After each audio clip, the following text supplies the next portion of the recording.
It's been so many years, 7 days, but it feels like years. Welcome to Go Live. Dog song, you know you want this lovely tune, baby. Hi everyone, welcome to Go Live. It's been a very long time. I don't know how to do this anymore. So Ace's how going to many run days the there show. are in 2 weeks? It's more than 7, I tell you that. Oh, Asa, how are you? Brilliant. We missed last week. We were not around, so yeah, let's get straight back into it. We've got Colt, we've got Luke. We're going to have all the good conversations. Everybody's missed us, and I'm sure we've missed all of you. No, yeah, it works. Fine. Go. Okay. No pressure. How do you do this? Chat, everyone. Shout out to 250 people already here. We're going to introduce these lovely, sexy individuals. But before we do, we missed an insane week, didn't we? Of all the freaking weeks we missed Go Live, it was the big one. But that doesn't mean we don't get to talk about it. Things have settled down, but there's still a lot to unpack, some developments since that crazy week. And before we break into those topics, we have to introduce these lovely gents. It's Public Enemy #1, Luke Steele. Luke, it was an absolute pleasure having you on here. Have a really good chat, nuanced and educated chat about this whole FTC merger. I promise it won't just be FTC chat, Asa. Don't worry. I'm going to get it out of the way at the start. But Luke, you are a man with a big brain and an even bigger heart. I hope. I've never met you. But how you doing, man? I'm just a bastard, actually. But no, I'm very good, thank you. Yeah, thank you for having me back. Yeah, there's been like a lot of stuff, right? A lot of FTC stuff and CMA stuff and non-ABK stuff as well. So it'd be good to talk about all of it. Yeah, absolutely. We will definitely will and have some nuance, a chat on it, I'm sure. But the next guest, he loves to wear his thong. I don't know why I got thong song. I'm gonna do this now. Play some really old school R&B tracks every freaking week and get us demonetized. But it's fun. Colt Eastwood, your face is looking shinier than normal. What have you got? Have you got a haircut? You got a little trim. Oh, shit. I went to the salon just down the road, and they took care of me real nice. And I just want to look real handsome for all of you, especially you guys. I wish I had an accent. It's just plain old vanilla Colt Eastwood. I've been out in the pool. The one that, that Xbox bought me is like $500. They threw a Series X full of water. And no, I've been out just having fun, playing games with guys. Like yesterday, we just kind of hung out the whole day. And the news it's been kind of fun, actually. That's who you look like. You look like that rapper called Riff Raff. He's white. I'm going to look this up. He's white. Yeah, chat. If you know who Riff Raff is, he kind of looks like it, but minus the grill and all of that stuff. Oh my gosh. He looks like J-Rock from Trailer Park Boys. Old reference. Yeah, that's a good shot. No, I'm saying. No, thanks for having me on. Thanks for coming Luke, on, it's man. nice to meet you, bro. This is great. Nice to meet you. Yeah, man. It's going to be a fun show. Shout out to 320 people already here. We're going to get saucy. As always, you know the format of the show. Before we get into the topics, we also like to start off with a little bit of gaming banter. Asa, I came into your stream, and then I came into your life. and then your chest. What have you been playing? I'm just going to dispute the order of events. I'm looking at that riffraff, and I don't know what the hell you're talking about. Thank you, Asa. Thank you. But yeah, ignoring that, what have I been playing? I don't know. It's been a busy week. I played Forspoken, everybody's favorite game. There's dragons and stuff, and it's all right. It's all right so far. I'm only like an hour into it, so too early to get to the stuff that people hate. The intro is a little bit weak, a little bit cliche, but the game's all right so far. And I've been playing. What did I do on State of Decay 2? I went back in time to play State of Decay 2. Don't know why. No rhyme or reason to the way that I choose to play my games. I just like look at the list of what's on Game Pass or what's installed and fire it up. Did some How State does of it Decay hold 2. up? It's actually a hell of a lot better than it was at launch. So the tutorial hasn't changed and it's still fairly terrible. I went into it live on stream and I'm going through like putting on a brave face going, oh, this was a mistake. I should have thought about what game I was going to play and chosen a good one. But then you get through the tutorial and get into the actual game, and actually it's so much tidier than it used to be. And all the new features that they've added, the way that they handle their hordes and sieges and whatever else is going on, it all hits the gameplay really early on. So actually, yeah, I think I probably haven't got time to play it, but if I had a load of time, that I think has become a good game now, basing that on like 3 hours of play. Did you notice because they did a whole overhaul in the graphics? Did you notice that? And this is the weird thing, because they did not touch the opening tutorial. Tutorial is horrible, and then you get into the world, and it's so much nicer. Oh wow! They fixed the lighting engine. Like that's another game that, if they just would wait 1 year or 2 years, Xbox's games could be just even better. Like that, they really made it look a lot nicer. And then now it's enhanced. Wait! I got into Leonard. I lied. Of course, there's been virtual reality as well. I just see people like outraged that I listed games and they're all flat screen pancake games. No, I've been playing some virtual reality games. I just didn't list those. I played a little bit of Skyrim, a bit of Grimlord, a bit of Into the Radius, lots of VR games always going on. Got my treadmill set up. Tell us how Skyrim is in VR. It's like I have a poster of it because I'm going to die in that game. I'll play that forever, and the only thing that can take me out of Skyrim is Starfield VR. So if the modding community get their hooks into that properly, then I'll take a break from Skyrim and I'll fly around space for a while. But otherwise, I'll just die in there. I'll chat to you about VR in a bit, but we'll do. But before that, Luke, what have you been playing? I've not been playing that much actually, but I'm quite addicted to Tears of the Kingdom at the moment. Oh yeah. Because I finished. So I've been playing Diablo 4 on and off, and I finished Final Fantasy 16 like 2.5 weeks ago, something like that. So and I'd kind of put Tears down to kind of go through Final Fantasy. So yeah, now I've gone back to Tears of the Kingdom, and I'm just kind of just sticking to that because it's such a vast game anyway, that it's taking up a lot of time. But yeah, I think that game is really, really good. Really good. It is incredible. I'm taking my time with it as well. Yeah, me too. Yeah. It's just with Breath of the Wild, I kind of smashed through it and I regretted it. Whereas I'm not doing that with Tears of the Kingdom. Plus, I'm playing so many different games, but I'm thinking I'm there with you. As well. Have you done your first dungeon? Yes, I have. I'm on the second one now. Oh, okay.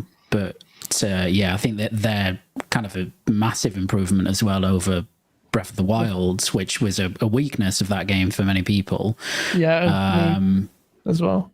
But I just find the loop of that game just incredibly engaging all the time. I think it's just because there's so much. You deviate so often from what your actual intentions are. You know, you'll start the game and be like, this is what I'm gonna do, and you play for like 2 hours and you've not even gone near the thing you were meant to do in the first place. So there's very few games that actually do that and do that successfully. So yeah, it's wonderful. Yeah, that's a great point about. That's a natural, organic, open world that distracts you without making you feel like you're distracted. It's just the ebb and flow of it. Oh, you'll traverse through like a sky tower and you float down and you see, oh, there's a little, what's it called, shrine. I'll go there, and then before you know it, you're just seeing some things happening. You're following it through. Okay, let me do a main mission, and that's what Tears of the Kingdom does so well, and good open world games do so well. So that's definitely one. And I'm starting to get open world fatigue, but that is one of the few games. Yeah, Yeah. Just the open world games don't respect my time, but with Tears of the Kingdom, I find the same thing when I'm exploring in Forspoken. Just like, yeah. I can't. I've not seen any such thing in Forspoken yet. I wanted to throw that in there. It's a big open world game. The open world. I also struggle with those. I'm still playing Horizon Forbidden West because it's really good, but it is really big and really long. And I've been playing it for a million hours. It feels like. So sometimes I want games, even the very best of open world games. When you're playing like The Witcher 3, they're big. They're big games. Yeah. So I hear exactly what you're saying. Yeah. No, honestly, even The Witcher, the scale of it just puts me off, and the combat. But it's not for me. Typically, they're not for me because they don't respect my time. But me and Fonzo are having a big debate about it. He loves his open world games, doesn't he? So do you, Colt Eastwood. You love your open world games. I mean, when you're in a world that you want to be in and you want to see everything and do everything, that size is like. Thank you for letting me be here. And I feel like you've gotten to the point where you're like, I don't want to meander around and I don't want to feel like there's just too much to see and not enough time. And when you said Witcher 3, I got like halfway through the game and I was really liking it, but I got to the point where I said, I just have to concentrate on doing the biggest quests and just trying to get through the game because you put in so much time, it feels like it could never end. Yeah, that's a good point, actually. Sorry, Cole, that you said about it has to be a game world you want to live in, you want to spend time in. Starfield like is Cyberpunk, that game for me. I wanted to live like I would. Yeah, that place was so scary and dangerous and gross and gritty and spike dildos everywhere. But I wanted to be there. I wanted to be in that world where everyone is augmented and everyone's miserable and people are crazy. Like I don't know. It's just like coursing through my veins. And so it's like, give me more of that. But I don't know. Sometimes we don't get enough open world games. Sometimes we're itching for that, like that sandbox game where you go out there and you just do whatever and affect the world and break things and blow things up. And I think that's kind of a trope that's gone away recently. Saboteur and things like that. Just Cause. Just Cause, that was a fun one as well. You actually made me think there quite a bit of why I've actually fallen away from open world games. It's because of like Cyberpunk is a great example. Everything about Cyberpunk should draw me to this game. A big Blade Runner feed. Like there's nothing to do. The AI there's is nothing to do in that great world. Everything's empty. So the world looks nice, but everything is hollow. And that's where it was such a gut punch that the game was so just hollow. And Cyberpunk of all games, it's just like when I just imagined, we commissioned a trailer for it for the channel. We were so hyped. Everyone was like Blade Runner, like fantasy Cyberpunk. This is it. How could CD Projekt Red mess it up? But they didn't. But I know you're playing a game, another open world game that you love the world of this is so weird. So without saying, because some people may have heard me say this the other day, but this is a game for the past 5 years I've reinstalled every year. Like once a year, I'll reinstall it, put in 10 to 20 hours and really try to see what people were liking about this game that was not liked at all. And I have all those times I have like 50, 60 plus hours into it. And I'm like, I don't like it. I'm a big fan of Fallout 4. I don't like Fallout 76. I've tried it. I tell everybody, I don't know what you love about it, but I can't stand it.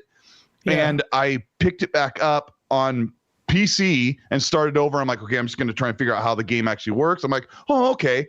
I go back to my Xbox and didn't even know last month it got a 4K 60 enhancement. And so I'm like, it looks just like my $2,500 PC. And I don't know what it is, guys, but I'm glad that we were talking about open worlds because I'm not here to talk about me playing Fallout 76, but I got to say, I'm in that world and just going around and scouring a cabin or an old abandoned building and looking for everything I need and grabbing things I want and stuff I really want to use. And then unlocking perks has been the thing I needed right now this summer, just to lay back, enjoy the vibes. You got that ambient music that plays in the wasteland. And so I'm calling it Fallout West Virginia. I'm not calling it Fallout 76. I think that's a dead game. I'm just treating it like Fallout West Virginia. And my friend Ben Kenobi it's a talented artist that's on Twitter, is an amazing friend. He said, I'm just playing it like a single player game and I love the map, and I am right there. And I'm so glad I have something I can just sit back and just enjoy. Finally enjoy it. Yeah, because you've been desperately to play a game like that. It's really grabbed you, and it's nice that it's Fallout, albeit 76. So you get to. I know that. Oh, I mean, I'm a massive Fallout 4 fan. I have like 300 or 400 hours in that game. But when I pick it back up, I'm like, I've already done everything. There's nothing left in the world. I've literally walked into every explorable location, and I have to say, I've tried as much as I could to see if I was interested in pulling the trigger and buying Final Fantasy 16, which is a game I should be playing right now, but nothing about it appeals to me, and there's just no way I'm gonna take the dive, and I'm gonna have to wait on it. Otherwise, that's what I'd be playing right now. Yeah. No, well, you might. I don't know. I have no idea how you'd feel about Final Fantasy 16, but I know that massive Fallout poster. Can't even really call it a poster, whatever the hell that is in the back behind your head. Yeah, it's metal. It's aluminum. Yeah, aluminum. Fucking aluminium. Anyway. Sorry, aluminium. Shout out Happy Bomb in the chat. What's it called? Sorry, someone asked if I'm gonna play Cyberpunk again. Definitely after that Phantom upgrade, that's gonna change the gameplay tremendously. I'm gonna go back and definitely play that. I really hope CD Projekt Red redeem themselves. They have it in them. As far as what I've been playing, I completed Bramble. Bramble's a game that I recommend people play, even though I think the gameplay is terrible. I think it's going to frustrate you. You probably get annoyed at it. There's not one good redeeming quality of the gameplay. Yeah, it's weird. This is a game where the gameplay takes backseat because the story is so well told. It's this European, very dark, like nursery rhymes, just dark. It's just dark. I want to talk to you about it, but I think it's spoiler territory. So I've been playing that. Played Exoprimal, which we'll talk about later today as well. I got to play with Colt. And Tears of the Kingdom on the way journey to work. Had a couple of people I could just tell staring at me playing it, making me feel awkward. I'm like, this is fun. And yeah, I've just been jumping in back and forth between lots of different games. Need for Speed Unbound. Can I vent about this game? Shout out. You're like a year late, but vent away, my friend. Vent away. Yeah. Wait, did it just come to Game Pass now? Like, I think it's been out like maybe. Long, I think it's been out like 9 months, maybe. I don't know. 9 months? But go ahead. The game go ahead. has. It's been out several months, but it doesn't really matter. But go ahead. We want to hear it. That game does not want you to win. I swear. Is it a ploy to? Have you played it, Luke? Sell? Have you played Need for Speed Unbound? Oh yeah, I did. I played it for. I'm not a big Need for Speed fan, but I did play it for a few hours when it came out. What's your initial reaction to it before Gaz goes off? It was fine. It was okay. Like, I mean, it's I don't know. I'm really picky about racing games, so like, I'm not a big sim fan. I know Need for Speed is not a sim game, but like, you know, I love like Horizon, for example. Horizon 5 I absolutely adore. But yeah, I played a few hours of Need for Speed, and I was just like, there's nothing really grabbing me here. So back to Horizon. I had a similar situation because I was playing it, and I just found like it's far too easy to win. I had to basically take the engine out of my car. The game is just so easy. You'd have to be totally inept to fail to win the single player races in this game. But Gaz, what were you going to say? Oh my gosh, Asa. Were you even listening to him, Gaz? I was looking at the membership. All I had was inept. Yeah, go ahead, Gaz. Tell us what your opinion is real quick. He was setting you up to spike you over the net. But go ahead. I'm so glad my ADHD saved me there. I just wanted to say, actually, shout out to Molten Pandora. I haven't seen you here before, becoming a member on this lovely channel. Thank you so much, man. And I don't know, screw you, Asa. I don't know what you said there, but the game sucked. It's just the driving model sucked, but the story was good.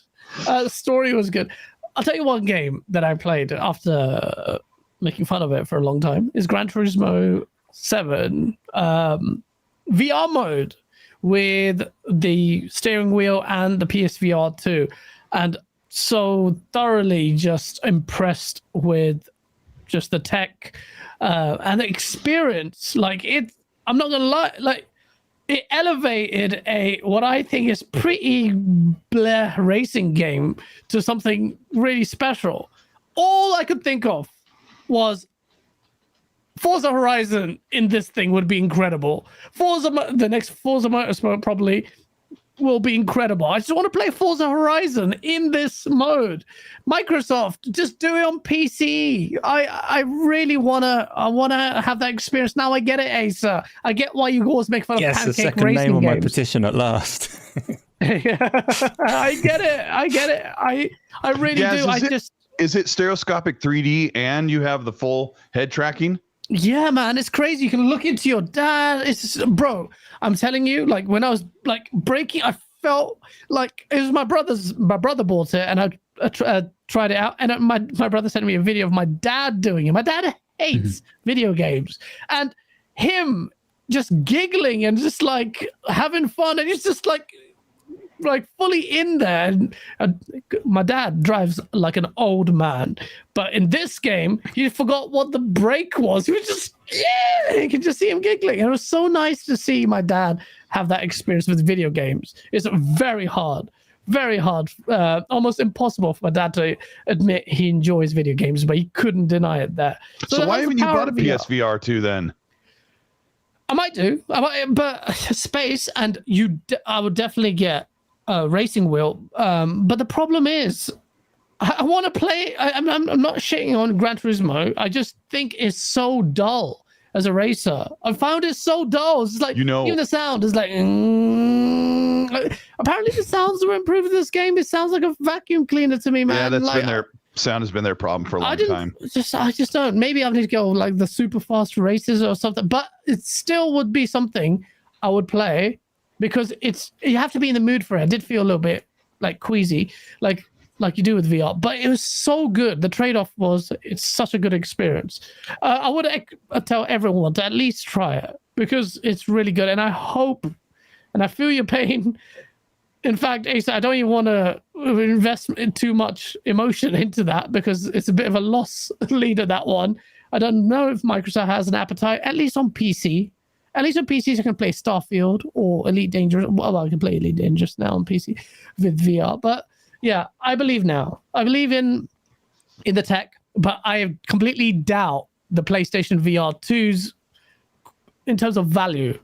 Gran Turismo 7 is not going to be enough. I need to see more than Gran Turismo 7 for me to justify spending that much money. Because I have not seen anything from first party. I have to try the Horizon game, but I doubt that's going to do anything.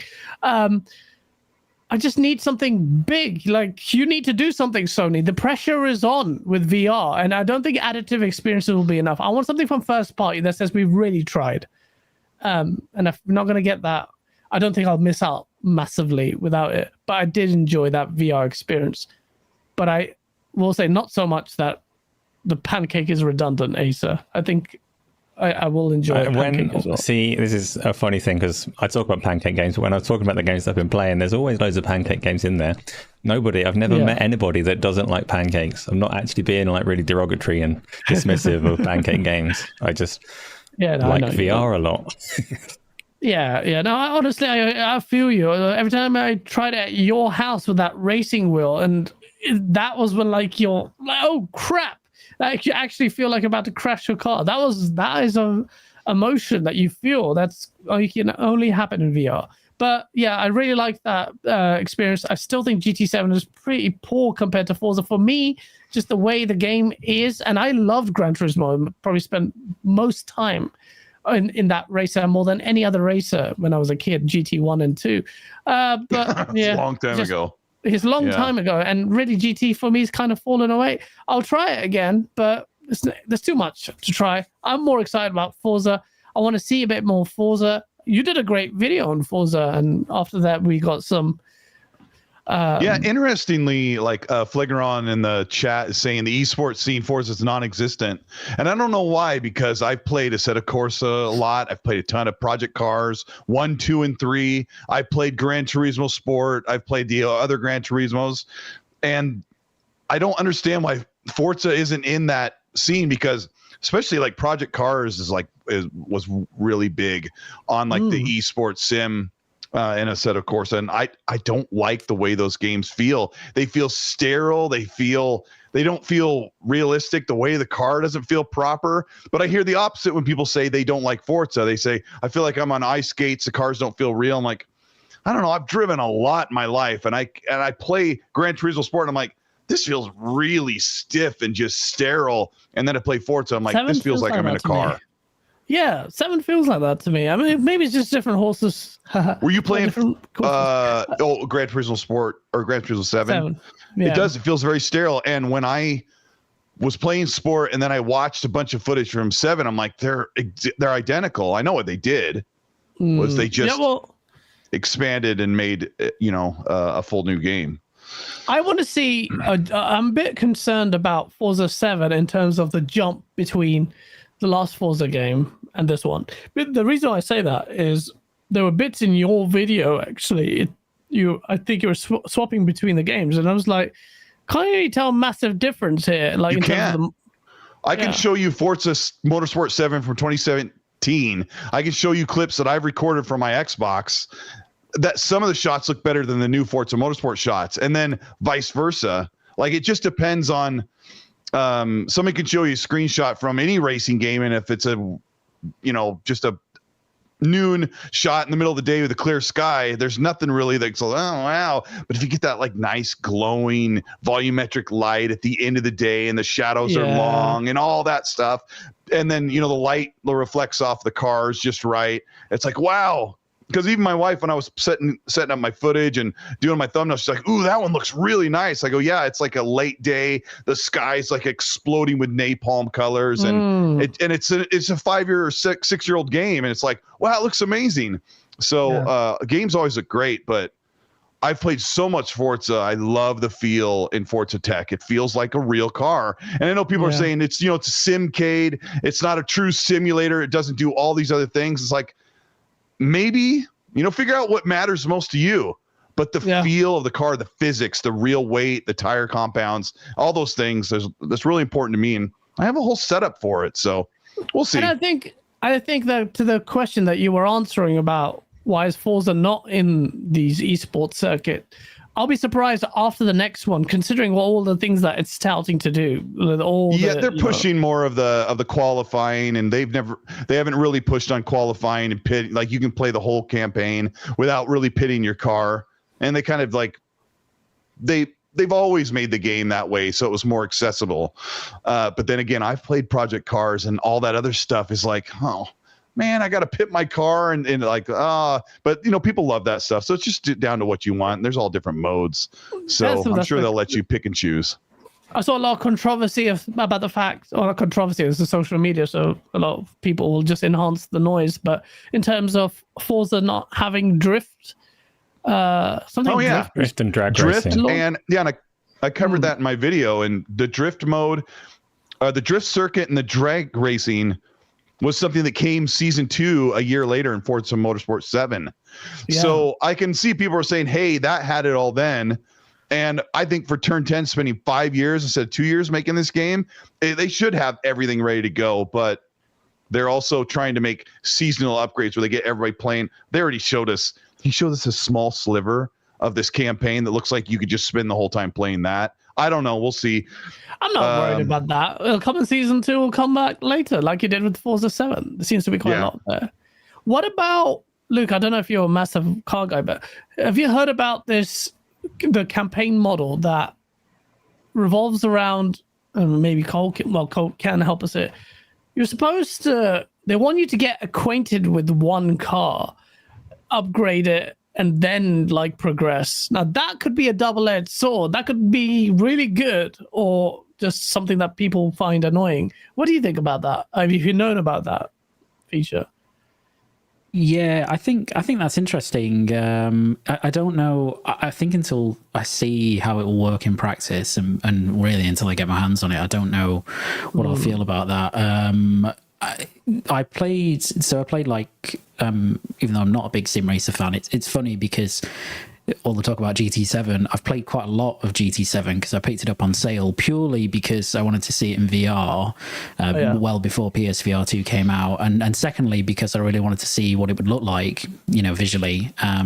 Because I remember playing Sport and thinking that looks really nice. But again, to Colt's point, it's racing games. They kind of live and die by their lighting sometimes. So when you have really good lighting, they look spectacular. And GT7 is very much a game like that, where it like looks amazing in certain lighting conditions, and their lighting model is fantastic. And then other times it's kind of like, fine. But anyway, to slight digression. But that you tried VR, by the way? Yes, I have. Yeah, I think it's incredible. Yeah, so really. But I'm like you. My VR legs are absolutely atrocious. So Same.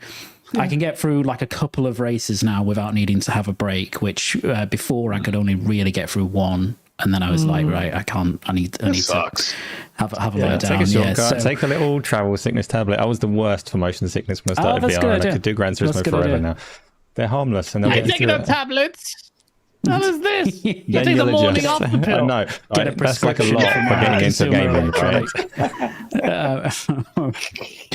But so anyway, to go back, I'm really excited for motorsport, and GT7s. I mean, the way that they do the career is interesting because they kind of like they go through the history of like hot hatches, right? And you'll collect some hot hatches, and then they're on to there's the next set of cars and all that stuff, and that's quite engaging. But so I think motorsport's proposal, whatever it ends up adopting, sounds quite interesting, but it just depends on how they implement it and how, part of the fun about those games is not sticking with like a Fiat 500 and driving it for 40 hours. It's like, it's the car fantasy, right? It's getting, so it will, the kind of temper it through the levels and through up to those kind of supercars will be interesting to see how they do it. That's exactly what my problem was with GT7 is. They gave you like 15 rupees to buy a crappy little Hyundai little hybrid, and I was just like, I'm the track, and it's the first race is like a circular, almost NASCAR type, and the car sounds like. I'm like, this is. After putting me through a 10-minute unskippable cutscene and the crappy menus with these random people I'm meeting in a cafe, you're gonna give me a car that goes. And then, like when you've had enough and you can't bear anymore, you go to the driving license place with the profile picture guy, like, now drive forwards and then brake. Now do it again. Drive forwards and then brake. Oh my gosh! It's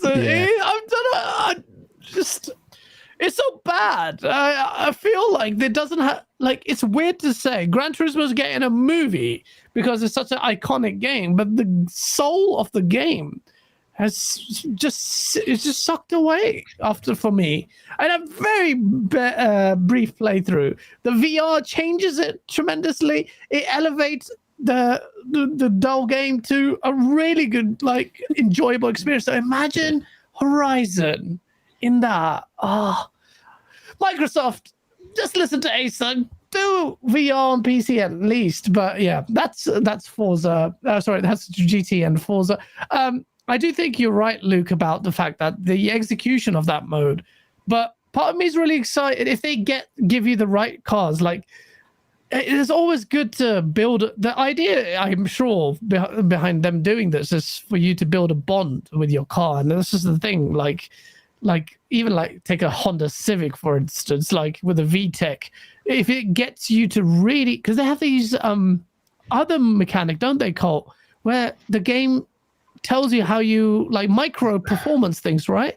Yeah, they give you a certain amount of XP for apexing or breaking corners properly or accelerating through turns properly. And so you it becomes a micro game while you're playing. You're like, ooh, if I take these corners really well, I might get up enough points to where I could unlock some other gear. The problem is that ekes into the crew, Ubisoft, the crew, where they let you unlock stuff by driving really well, and then you could put it in your car. And people don't really love the series, the game, the crew.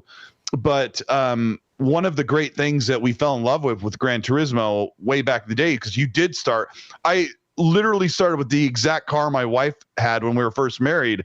It was a car that we went around in, and it was a 92 Honda Civic sedan, and it was navy blue, and it looked just like it in the game. Of course, back on the PlayStation 1, I felt like that looked like the real thing on my 24-inch CRT TV. And it would be tough to win those races. Like every couple races, I would get faster and faster and unlock an intake, and then I could really start winning races. And you really fall in love with those vehicles. And I remember being with those cars a lot longer. Saying that is the old Forza and Horizon games. Like I've just burned through cars like crazy. Here's $300,000. Okay, I'll buy a Porsche. And then you drive the Porsche for like 2 races, and they're like, here's $250,000. Like, oh, I'm going to buy this Bentley. And it just goes on and on. You just skip through cars like crazy, and you get to experience all the cars. But I'm sitting back going, this isn't a car racing podcast, but I'm like, where's that like ownership, like that? That gamification type thing. Yeah, that's a good point. I think that they're 10 onto something. If you want to try and sample all the other cars, there's you got the modes for that, but the story mode kind of pushing. This is going to sound weird, but I'm a big proponent for story in car racing games. It's the one thing that Need for Speed Unbound I really wanted to experience. Like, your garage gets murked, and then you just need to, build up your cars again and blah, blah, blah. And I really like that kind of story. And I think with Forza Horizon, there's a definite model that they could actually adopt with the story. Whereas with the Forza, I just really like this idea. And it would really get me engaged, because I'm doing Forza 6 after a very long time and just starting to play it. And as much as I enjoy it, 7, sorry. But as much as I enjoy it, I just feel like is that you got circuit, you pick whatever. You have loads of choice on what kind of circuits, kind of races you want to do. And then you've got like 6 races. Then it's just like very rote. So I'm really glad that Turn 10 are taking a risk here. Story though, guys. When you say that you want like story in racing games, do you mean character-driven stories with actors and... I actually really like that. I think with like Forza 7, like if you can mix like the GT kind of like you're coming up, you're racing, there's a story. I know it's gonna sound like really out there for a lot of sim enthusiasts, but I think I really like that with narrative. It does sound weird, but Dirt 2 did it my favorite way. In Dirt 2, you were in a trailer with a table that had the map of all the circuit races you're going to do across Rally. And in first person, it swung you out of the trailer and over to another table where you'd pick what car and race you're going to do. And the narrator and like Ken Block and the other racers, rest in peace. Oh my gosh. Oh yeah. Oh my gosh. He's amazing. They would like talking to you. And when you were in the races, you guys probably don't remember this because it's like 400 years ago, but in the races, like Kate Justice and Ken Block and Travis Pastrana would be talking to you. They'd have these pre-record things. Like if you rear ended somebody, hey, you all right? And they'd call you by your first name so you could pick it because it was Codemasters. And it was this own story where they sort of gave you a slight narrative that you were making your way up to the top podium of the circuit for everybody. But it's just kind of let you role play the rest of it. But anyway, that's... Yeah. And Blue Moon says, rest in peace, Colin McRae as well. When you burn fast and you burn hot, these guys lived their greatest life and they gave us all the entertainment, and they weren't here around very long, and they're pretty amazing people. They're balls of steel, especially rally drivers, man. They, I can't believe some of the stuff that, have bigger balls of steel than rally drivers. All the people who obviously have a death wish standing watching them. There's like everything. Well, I thought you were going to segue into a console war subject, and I was like, this is peak podcasting right now. Yeah, you see like the cars flip into the crowd, and they're like, ow, my phone. Yeah, it's just like, oh, you guys have a death wish. Like, what are you doing? Like, maybe this is like a whole adrenaline thing with that. But that is mad to me. I've seen so many things go wrong with that as well. But yeah, it's crazy. Unfortunately, in the U.S. or most of North America, we don't get to experience rally like you guys do around the world. Like, it's so massive everywhere. And Americans are so daft. Like, we don't even get to enjoy that. We don't have that presence here. And I see it on TV, and I'm like, oh, man, I wish we had that. Because I would stand right there. Yeah, I mean, to be fair to you, I think rally just generally has a bit of a niche following. Maybe in some countries that might be stronger, but yeah, I don't know. But that's interesting chat, actually. Face, I will read your super chat later. Thank you so much for that. We'll weave it in to the topics. I'm sure. Thank you for the DMing me that as well. I know you love your power things. We'll talk about the power narrative. Before we do, and I'm not promise I won't spend too long on it, but it was a big deal. The FTC got absolutely lasered by Microsoft, and what it was quite an intriguing turn of events. So you've had this very public hearing, and we've had all kinds of discourse, a lot of people's interpretations of how the hearings went. Both sides obviously polarized. I think this is an American thing. I'm sorry, Cole, but everyone's like, "Oh, you got fucking destroyed. Microsoft don't know what they're doing." And then the Sony guys are like, "Oh my God, these guys are killing it." You know what he was doing. And I think to any reasonable person, I think we even said this before we watched the show, even Asa, you were surprised at how badly FTC was handling this case. And then Judge, what's her name? She's a hero now to the Xbox family. Forgot her name now. Judge Corley. Jacqueline there you Corley. go. Yeah, Colt will never forget that name. He's got a poster of her on the wall. Judge Corley. Judge Corley just not rebuked. That's quite strong, but she quite strongly voted in favor of, or decided in favor of Microsoft, said there was an anti-compete, said that on the contrary, and I haven't got the quotes in front of me, but said that, it was pro-consumer, pro-competition.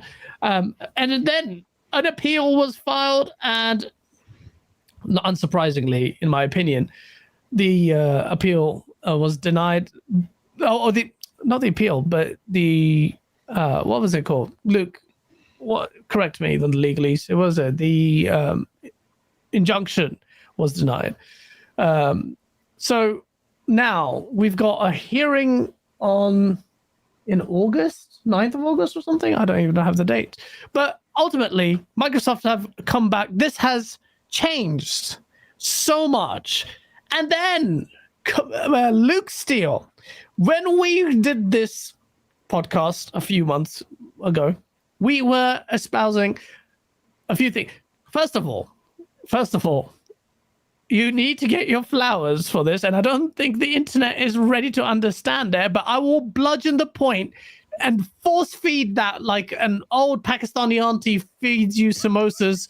This point, we had an argument with the who's almost Lord Voldemort. I don't want you guys to get triggered in chat to meet this freaking shill. But this point, we heard it finally at the CMA, the hearing. The CAT, this came from Microsoft's lawyers, and I think I sent you the transcript as well because I was just watching it. They admitted that the CAT had very limited powers to remand the case and make a decision in that to impose it on the CMA. It said it expressly. They would refer it back. A lot of people were talking about the case being the merger being closed over the UK. That obviously hasn't happened since last week. What's happened? The extension has been granted. Microsoft contractually have agreed with Activision to extend this till October. October something. Increase their penalty payout fee, but it looks like the deal is about to close. Luke Steele, don't forget your percentages. You were saying 30%. Well, now, what would you say? Oh, you're gonna pin a percentage on me again. That's why I'm such a dick. Yeah, you know what? It's very difficult, but it's definitely more than 50%. I'll say. How dare you not be 100% right at all times? Yeah. How dare you? I know. Well, I think the funny thing about the FTC element didn't really surprise me. Because I didn't listen to all of the FTC case, but I did listen to some of it, especially towards the end. And I just the way that they argued their case was just really poor. Like it wasn't done in a way that would ever really convince a judge who can just, I mean, effectively, come to a conclusion that they want, right? It's a bit different to the UK process, but it was never really very convincing, the way that they argued it. They focused so much on the console concern, which I thought was just stupid because everybody else had dropped that effectively worldwide. If they'd focused on the cloud argument, would they be more successful? I mean, in the US, probably not, but they would have been maybe a little bit more kind of determinative with the judge, and she even said, I think in maybe when she gave the verdict out, or when she was discussing it in court, that she seemed to be more receptive to that idea, right, that element of the FTC's argument. So for them to just basically just chuck that in was a really weird framing of their argument. So that didn't really surprise me. The thing that really surprised me ultimately, I guess, and the thing that I never saw coming, is that Microsoft are willing to seemingly restructure some element of their deal to appease the CMA. We still don't know what that is. I'm sure we'll find out soon.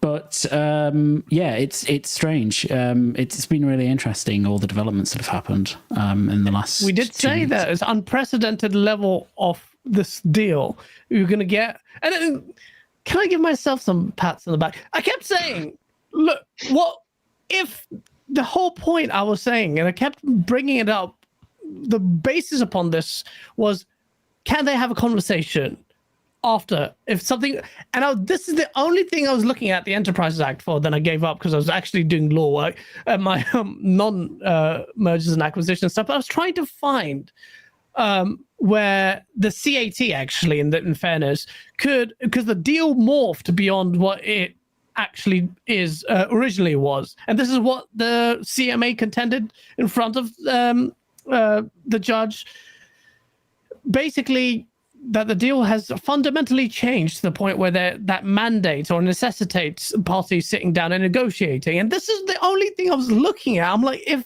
the deal morphs because of this is a fluid thing, Microsoft with European Commission agrees something fundamentally that changes it, what would happen?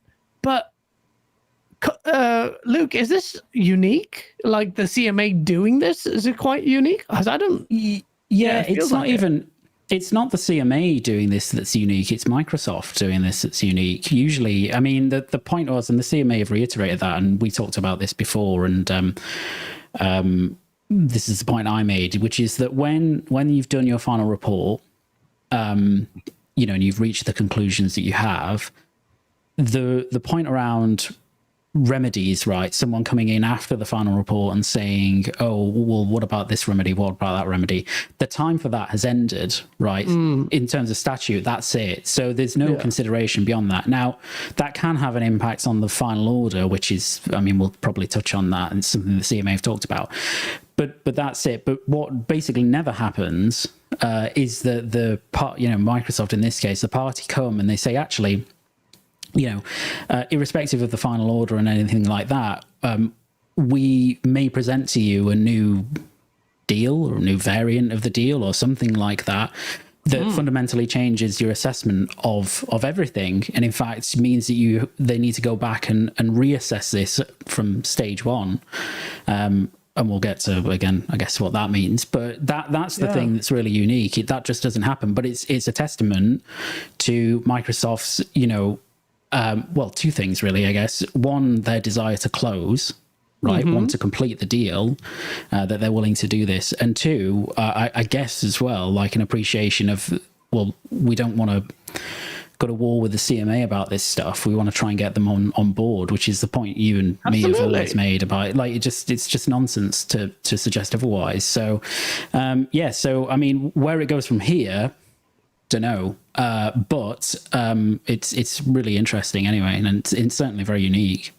Do you think, as a mergers and acquisitions lawyer, this case will have a ripple effect or set any precedent? Is there any development here that I'm not appreciating because I don't deal with that area of law? That this almost like consultation process, tying it to what Rishi Sunak suggested a few months ago about overhauling, legislation. I feel like, just to me as a layperson, that the regulators' battles that being lost internationally in the US and the UK may shift the power, the balance of power a little bit, so that deals get done. Not ideal in terms of the ethics of it all, I guess, but maybe that the regulators worldwide, they kind of joined hands almost in unison and seem to have relented or lost. And Microsoft's big $70 billion case is the one that maybe perhaps setting a precedent, or do you think this is just a thing on its own? I think speaking purely on the UK CMA point, I guess, I don't think it will make any difference to what the CMA do and how they do things. I mean, they're about to get more powers, which kind of strengthens their position as a regulator in the UK. That's going to happen fairly soon. What I think it does is it says to, it raises this interesting point around once you've had your final report and you're about to do the final order. It raises an interesting point around the parties actually going, you know what, we're going to present like a restructure of the deal such that you need to kind of go back to square one. It all kind of circumnavigates that whole final report process. So that's the interesting point going forward, because not many companies will do that. I was going to say Microsoft is unique here. Yeah, Microsoft's pretty unique because they've got the collective will and the money to do that, so I think big deals like that from big players by Microsoft, it might be a kind of Hail Mary thing that they have at the end if they get into the same position that Microsoft got into. In terms of negotiating now, because Microsoft have till the October, I think the indication was like first or second week of August, where perhaps the CMA had to make or announce something. I don't know what that is. Sorry. Yep. Do you expect like a ongoing dialogue and negotiation in the background, or is it quite strict, or I don't know what's happening?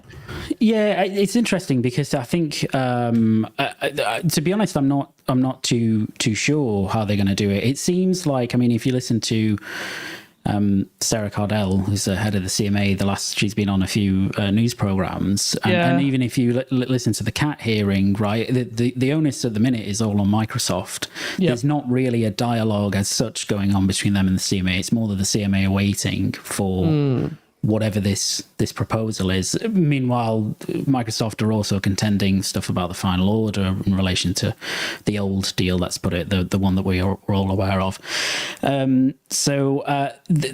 Clearly, you listened to the CAT conference as well. There was definitely an inference that the CMA kind of know the ballpark of what Microsoft are proposing and kind of think that it could work. Sarah Cardell and some other CMA spokespeople have come out the last few days and said, well, it's all up to Microsoft to see if they can, address the concerns we have. So they're kind of being a bit wishy-washy with some of this stuff. But I think,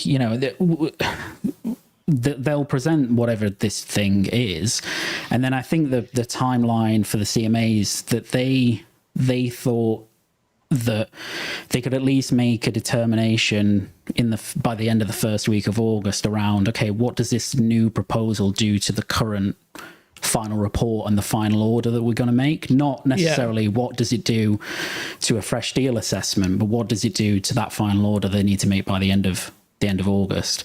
So, but there's the reason this is so interesting, because it's all, and they talked about this in the conference, was there's all sorts of permutations around what the CMA do when they receive this new deal, right? Like, how do they treat it? Do they treat it as a new deal? Like, does it become a new relevant merger situation such that they've got to redo the process?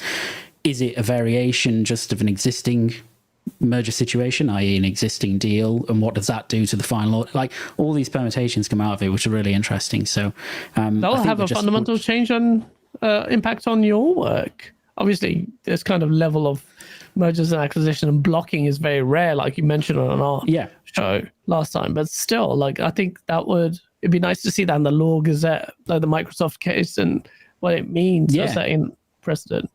Even the judge yeah. at the time was like, he was trying to find a juridical basis upon which he could actually agree a stay, and it was just, there was this, so much of it was fresh. I found it quite interesting. Yeah, and he's pretty pissed off. He's pretty frustrated by it. Because he was like, he said explicitly. I mean, I always expected him to grant the stay, but he said, like, just because you two both agree that you want the stay does not mean I'm going to give you the stay. Yeah, you two being Microsoft and the CMA. Like, he's like, you've got to give me something else. And in fact, in the end, he needed a witness statement from the CMA's legal counsel addressing certain points before he would give it unconditionally, which he's now done. So it was not a happy bunny that day. he wasn't. It was funny with CMA working in tandem with Microsoft's lawyers. Actually, it was so bizarre. It was literally. I think we were DMing at the time, and it was like. It was so weird to see these, like the CMA and Microsoft, who have been, cordially aggressive to one another, kind of unifying like some kind of Power Rangers end game figure against like the might of the Competition Appeals Tribunal. So I have to say, that's not Microsoft, weird. Man. Microsoft's lawyers, whoever they're paying, I'm sure that guy's basically Microsoft have maneuvered really well globally in so many different facets. This is what money brings to you, and power and influence, I'm sure.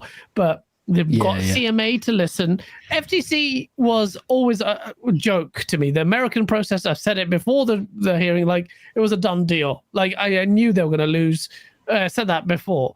But the CMA, as much as people like cry about it on socials and really don't have an appetite to even talk about it in earnest, I think CMA think they're doing the right thing. They even acknowledged at the time, Microsoft, they're very helpful in giving the disclosure and helping things out. And then Microsoft not going full laser mode against the CMA, what has paid dividends because they've balanced their strategies with different regions, to me, without having the insight back behind closed doors, really well. Because now here we are from 30% to, I don't know what your revised percentage is. I'm not going to give you the revised percentage is even higher than the next Zelda's review score. Like, we can all see it coming. 98.5.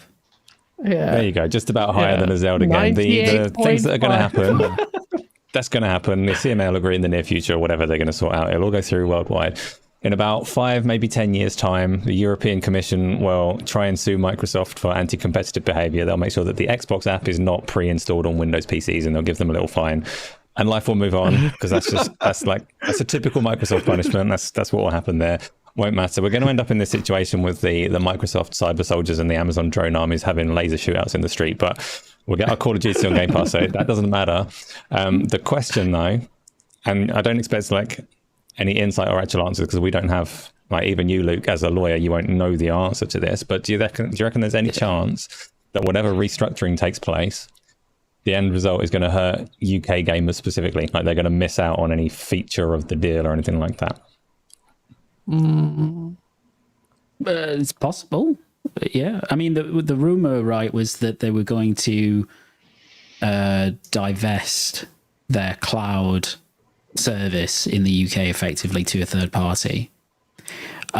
So I guess if you're someone who plays cloud on Game Pass, then I don't know what the terms of that divestiture will be, but maybe that would hurt you, because you wouldn't be able to access it through, the normal method in the UK. I don't know what EE or whoever the third party would do with it. So if that is the remedy, if that is the thing that's changing, then maybe. I mean, I think for most of us it wouldn't impact me personally, because I don't use cloud at all. But I'd rather that than something more ridiculous, right? So maybe. It'd be funny though, isn't it? That's a good question. The CMA, in trying to protect consumers, actually does something that actually hurts the UK consumers more than everyone globally. It's like trying to save face almost. It's like for the sake of it. And I'm like, well, you've kind of hurt UK gamers. So that And I think they definitely know, because for them to come to this degree, they've had some conversations and they've pretty much have had an indication of what Microsoft is proposing. Now it's boiling down to the details which they'll consider. But it looks like on the face of it, the CMA are agreeable to whatever Microsoft has suggested. Yeah. And so that, for me, and they wouldn't go all this trouble. I also do think there's a lot of saving face here, because the whole world, Luke, has approved it. The pressure will be tremendous. Everyone's going to be, CMA are independent body regulators, whatever, but they're still human at the end of the day, and they're going to be susceptible to that pressure. And the whole world is doing it. They quickly responded when the EC granted it. They quickly responded when the FTC made that decision. It seems like that pressure. I can understand gamers' frustration at the CMA. Although with Twitter, I can't have a conversation because people are fucking stupid. They're just like, oh no, they're corrupt. I was like, you guys are fucking idiots. I could sell you freaking water filters in the desert because you guys just freaking, I don't know, I'm trying to pick up an analogy, but that's why I don't have these news conversations on Twitter, because just like everyone's fucking stupid. I'm not saying I'm clever. I'm just saying people on this, when it comes to this deal and politics and everything, is just stupid. But that's just me. Maybe you I'm literally cannot have a single reasonable or manageable conversation on Twitter.com. It cannot. It is impossible. Yeah. It's impossible. That's why I just troll. I use it just to piss off ponies and troll and maybe share some nice pictures. I told my followers yesterday, I said, Xbox is not going to respond to the PS5 Pro with a mid-gen console next year or the year after. And I got responses like, you and your console war. It's like, all right, I'm out. I'm done. I'm done. I was just telling you what I think the expectations are. And this guy was like, yeah. Yeah. Twitter's made me really want to punch people in the face. It has with this deal, because people have this. I never expected people to have genuine emotional reactions to merger and acquisition activity, like something that is so binary, right? That's just two massive dick swingers swinging about their money, and going, we want to buy stuff, which is absolutely fine. There's nothing against that, but like it's the reaction that people have had, and the visceral reaction when you just, like, not even against the merger, you just say, well, maybe they won't do that because X, or maybe they can't do that because Y. It's like, what are you talking about? Is it not like that in all the other mergers and acquisitions you deal with? Do you not have like, oh, we like this brand of tractor, the deal has to go through, the CMA are corrupt or whatever? And all these... No, I don't. God, it's the funny thing is, like, it's all so painfully mundane. The other mergers and acquisitions stuff, like, it's interesting. That's why I do it. Like, and that's why it's my profession, and like I really enjoy it. But like, it's not like everybody's just trying to work together really to achieve a common aim, and obviously you don't have fans on either side like championing it. I just haven't understood it. I don't get it, and it's worse on Twitter, because it's not as if you can, as you say, you can't have like a reasoned debate with someone about it. It's funny you mentioned Twitter. Actually, it's funny because there was the first time that the CMA tweeted like anything about this whole deal, people were like, oh, why are they on Twitter? That's so weird. And if you looked at their Twitter account, they're constantly on Twitter, but none of the other tweets have any views or replies because nobody else gives a shit. They stirred the console fans. That's what I'm saying about the pressure. There was like, oh shit, little Sue back there just running the Twitter things, and like, fuck, what the fuck is going on everywhere? We got so many views. Wait a minute, this is great. No, wait a minute, this is bad. Death threats. Why are these letters coming to us? Why is it laced with the horse manure? It's just fucking. We had to close our DMs. Yeah. Crazy. Yeah, gamers are freaking weird. Even like pro Xbox side, I was just like, oh, you guys won't even entertain why we think this would be a problem. You just were convinced they will close over. They haven't. So just take that out. It's just weird. And people just don't get it. Like, we can't have that conversation on Twitter. But yeah, Phase 23 Brooklyn, New York. Thank you with a $20 super chat, man. And he goes, Gaz, first of all, the FTC only lost an injunction to block the merger until the court date of August 2nd. gosh. with the FTC. Holy Don't hand celebrate grenade. too early. This is the same guy who's like, when he's like, can I stay the night at Rick's house? And she's like, no, you can't. You didn't do your homework. He's like, but you're still going to let me, right? Yeah. You're still going to let me stay the night at Rick's. Like, Rick's 42. You're not staying at his house. Well, strictly speaking, he's correct. Like, if you miss the context and remove all of that out of it, they still have that hearing on the 2nd of August. So you're saying there's a chance you can stay at Rick's house. Who's Rick, Colt? Who's Rick? I got my own volleyball net, bro. Come on over. I'm like, all right, well, I guess we're doing this. Oh, okay. Yeah. Well, Face, if it happens, we'd be very surprised because the US is a whole different kettle of fish, and I just don't think that's going to make a difference. No.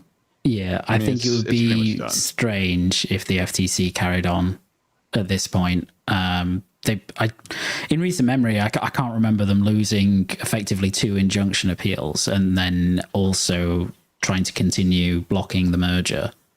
It would just be a waste of time, I would think.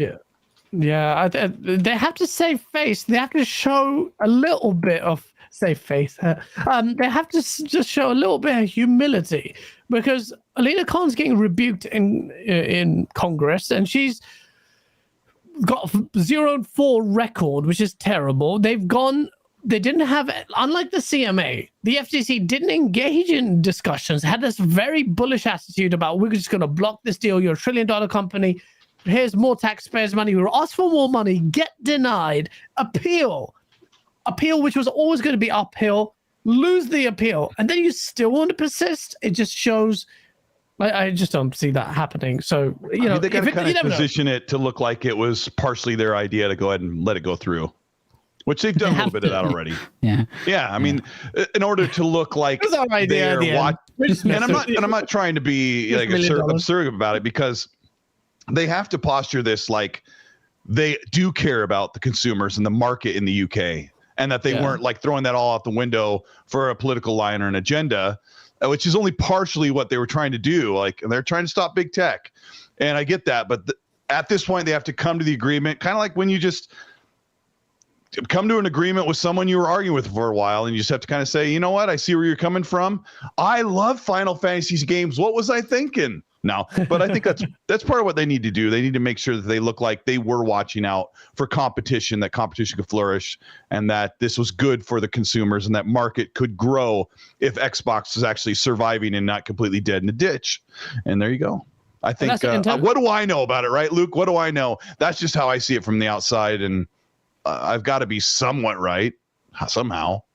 I mean, saving face is important. I think that out of all of the regulators, the European Commission looks like the best one yet, because they managed to fashion a solution and some compromise on Microsoft's part, whether or not it's something major, I don't know, or valuable. We'll find out in a few years, because this is all crystal ball stuff with the cloud stuff. I actually think it would actually hurt the development of cloud if Microsoft has stopped here, because Microsoft is the only one really taking this seriously. And we've all agreed, all of us here, including you, Luke, that you think you don't agree with this being blocked.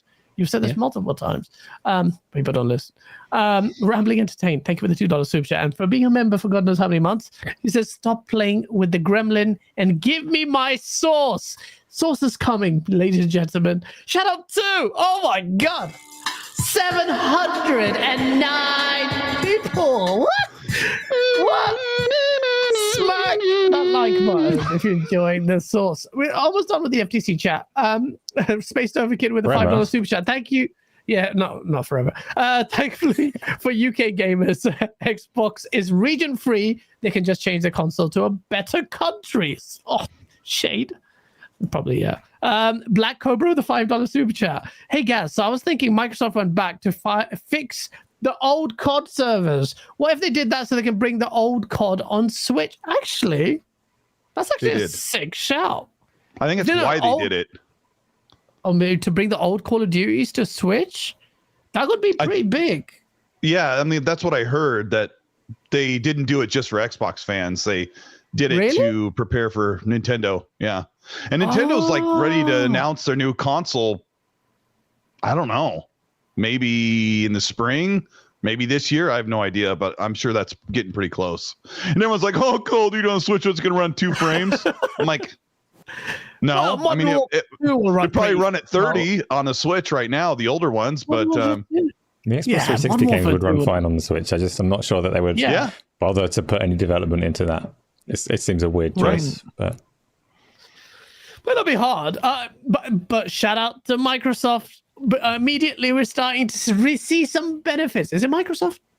Here's Microsoft. Microsoft is the reason they confirmed it. It came out in an article that Intel, so whatever it was called, that Microsoft is the reason why these servers are running. Modern Warfare 2, I'm jumping back on it again because I was struggling to find players when they did do the backward compat thing a few months ago or a year ago or so.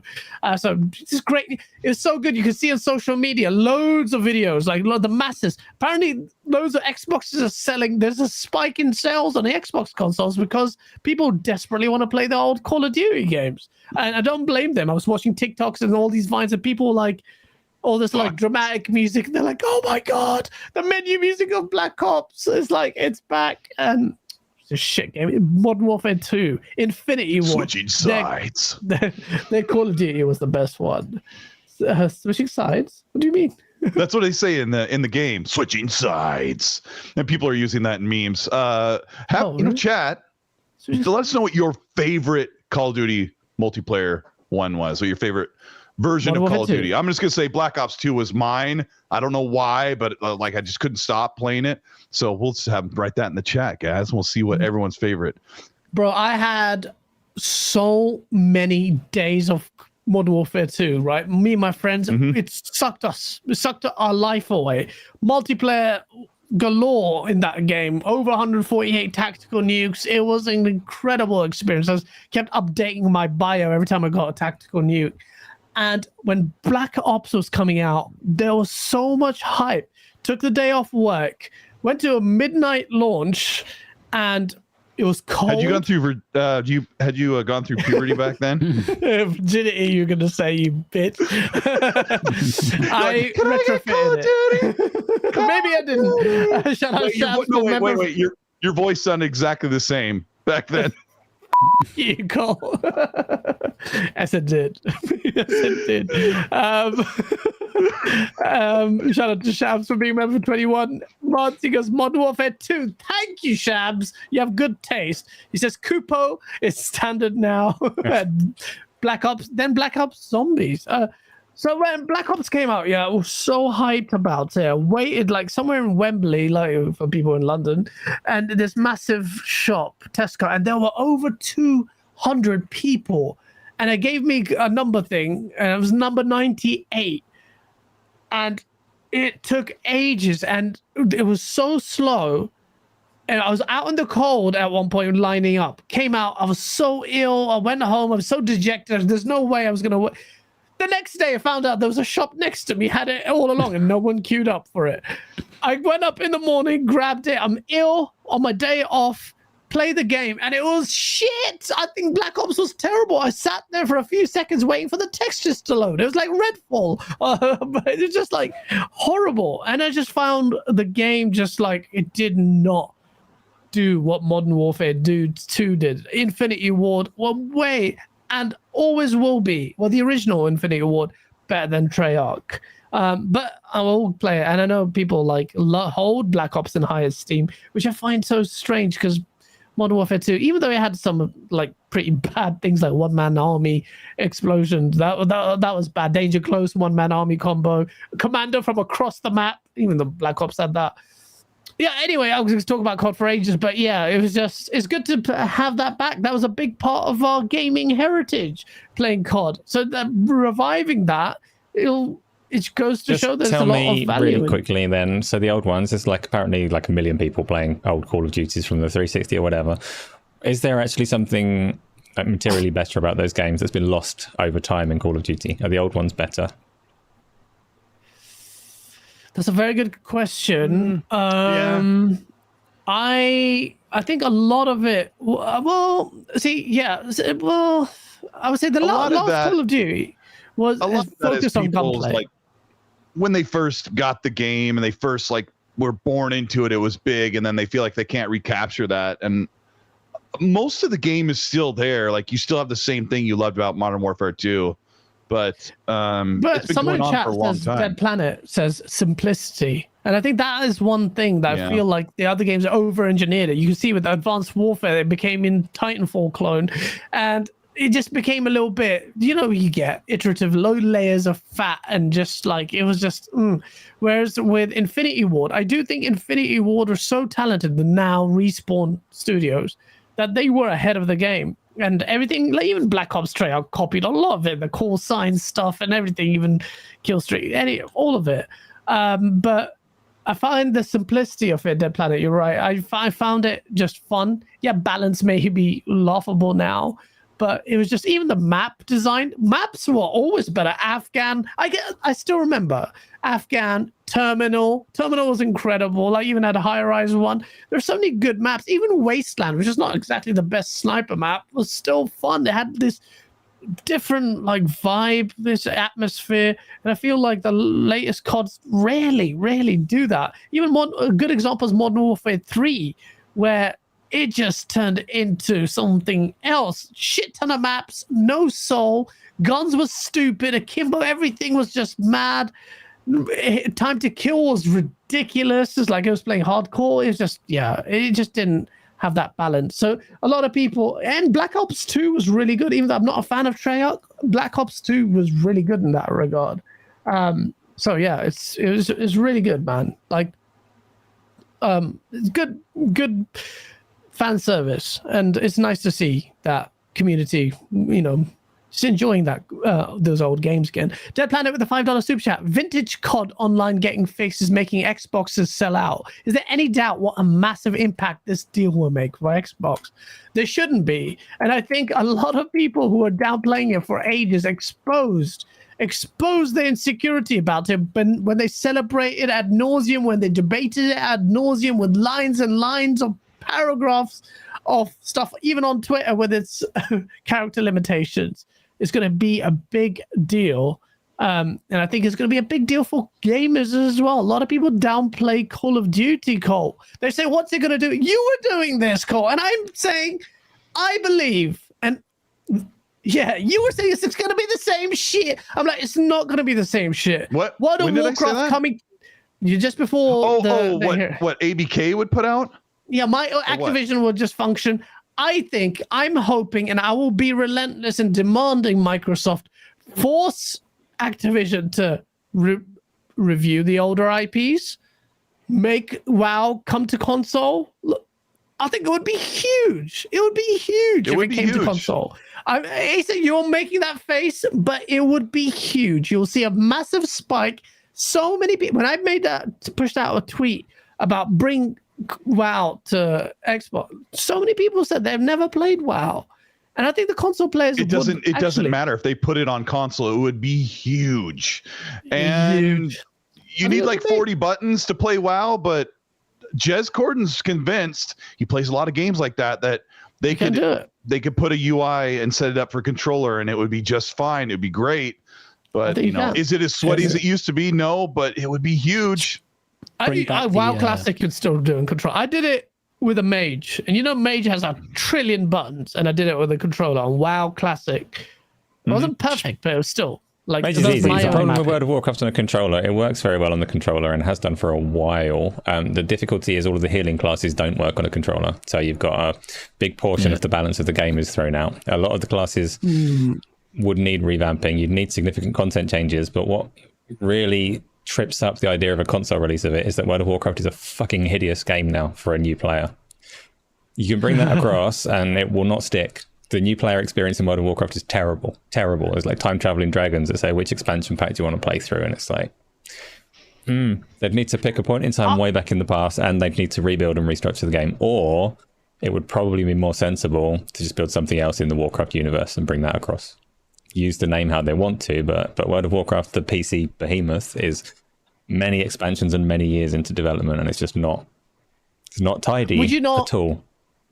Would you not suggest, because in my mind, the best way to do it, and almost the only way, the right way, technical challenges aside, is WoW Classic. Let the gamers feel WoW Classic, or you don't think that's doable? No, WoW Classic is a I 20-year-old game.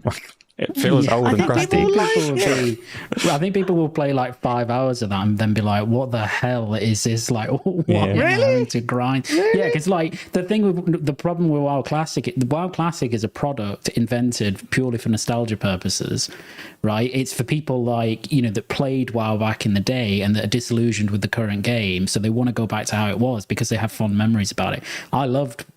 I played WoW for a long time when it came out, and I loved that. I went back to WoW Classic. It's terrible. Like it's not good anymore. I don't think people would. I mean, I completely agree with AC. I think you would either need to do a new Warcraft product, or you would need to do a fundamental restructure of the game to get it into a position where it could be good. Yeah, like good for new players, and especially good for new players on console, because that's not what it is. What WoW is at the moment is something that's servicing people who are heavily invested into that game. It's not servicing new people who are joining it. Thing is, it's funny because Asa, didn't we had amongst our friend circle, we had newcomers who never played WoW actually really get invested in it. Never played an MMORPG, let alone WoW Classic. We had Sammy, we had Ben, like getting into a sham, and loads of people started playing it. And that to me, I know it's a small talent pool of 3 people and our friends, but they got sucked into the world, they got sucked into the grind, and they really enjoyed it. They felt, and I don't know. I feel like people would enjoy it. I think I would do it so there's no cross play with PC. Start it all the console peasants off from the scratch. So then you get your natural console variant of Baron's chat, or how you do it, Crossroads, and see all that shit. Wailing Caverns and how the console gamers handle it, understanding the classes. Obviously, they got a whole repository of things. Well, this is all, again, that's a good theoretical. That's a fine example, though, because the thing that you said there, like Baron's chat, that would not work on a console, Gaz. That's a simple example. Your nostalgia is like, I remember all of the trash talking. You're not typing on a console. You'll have like 12-year-olds shouting over the Barons. No, it would be awful. Yes, it would. Anyway, I just want to be really, really clear that World of Warcraft has to come to virtual reality before it comes to console. Once I was able to use the Ring of Forgetfulness and like Cloak of Doom, I was able to put Area of Effect Attack. And gosh, you guys in this World of Warcraft talk. Sorry, Cole. Yeah, it's just like fuck no, Cole. You guys. No, actually, I refuse to accept I played that. as a range FTC. World of Warcraft is more interesting than the FTC court case. You're right. It is. Well, okay, StarCraft. Okay, let's move on to that. StarCraft Ghost was supposed to be a console game. Like, what happened with that? I want to see StarCraft come back. I want to see Prototype come back. I want to see all this studio Blur. Come on, man. Like, I just feel like Xbox guys are already talking about the next acquisition. I'm like, wait, hold on. Pump the brakes. What about this freaking mega $70 billion deal? Did you want it to go ahead purely for console wars, or did you believe in how this would benefit you more than just getting it on Game Pass? I don't want just COD on Game Pass. Big deal, sure. It's actually crazy getting a new Call of Duty game on Game Pass. But I want to see Blizzard, man. I want to see Blizzard fixed. It's not easy, but I want to see that happen. And I think Xbox gamers should unify themselves in demanding that. If you don't do that, I feel like you're just shilling mindlessly. Rambling Entertained. Sorry, I'm just going to go quickly back to CMA chat. He just said, thank you for the $5. He goes, CMA FTC's biggest L was arguing for Sony. Facts. Well, more the FTC. The CMA actually relented on the console competition space already. They said that wasn't even part of the picture, but the FTC didn't, which I laughed at because I knew that was the weak point, and then they screwed themselves. And not that ABK would give Microsoft a stronger position in the PC obsess over Linux, Mac OS, etc. on gaming. You're rambling. Partially right with the FTC. Linux. Sorry. But yeah, AC Too Cold with a $5 super chat. Thank you. Because do you think Xbox is going to copy Sony when they had COD by doing exclusive COD skins and XP to try and secure exclusive quests like Hogwarts? Nope. Phil already said that like 4 years ago that they are not in the business to segment the community apart on games. Remember when everyone got after Phil and all the Xbots because Phil said it's not in our business model, or it's not our method to segment people away and make exclusive content. And they're like, oh, he doesn't want exclusives, but he was specifically talking about how PlayStation has maps and Xbox used to have maps and modes that you could only play on a multi-plat that everyone had access to. So when Phil came into Xbox, he wanted that gone. He was like, we're no longer going to hold people away. We want the community to be able to come in and all be on level playing ground with the games that are multi-platform. Kumbaya, my lord, kumbaya. I hate kumbaya stuff. Well, what is the kumbaya? The only thing it does is if you're only putting it on one device, you could boost the sales of that one device. And I guess if you gatekeep Call of Duty Zombies in 2025 away from PlayStation, people are like, I really want zombies, so I got to buy an Xbox or a PC, or I got to play it on Game Pass. As far as COD content, they're not going to do that, and I don't give a shit about COD. You can keep it multi-plat. I don't care. Even with my first Source video, satirical as it was, I said let them have COD. Well, but about all these other games, like we're going to get on Game Pass, that's a big advantage. But I want to see the other games. But you're right, though. I mean, who cares? That's what I'm saying. Like, they know Call of Duty is going to be multi-plat, and they're going to keep it on PlayStation. So they're just going to release all the content and sell it to everybody. So, but as far as the other stuff, Phil's like, oh, Indiana Jones? Yeah, that's ours. You can't have that unless if you're only going to play on a PlayStation. Hey, that's, I guess that's what you want to do. But that was the best part about this thing for me. When the 10-year deal that they signed, Sony could have there was a point where Brad Smith was waving that contract around. Do you remember that, the little pie chart the ponies use when Microsoft has this tiny little piece of pie, and then he was there desperate. He was there like, Brad, please come to the table. He literally said we could, like, we have the terms. If you want to invite some more, we can discuss them. Had Sony not sucked off regulators and just relied on them completely, they would have got a lot there. They could have a lot more than they've got now. All they've got now is COD. They signed a 10-year deal for COD and COD alone.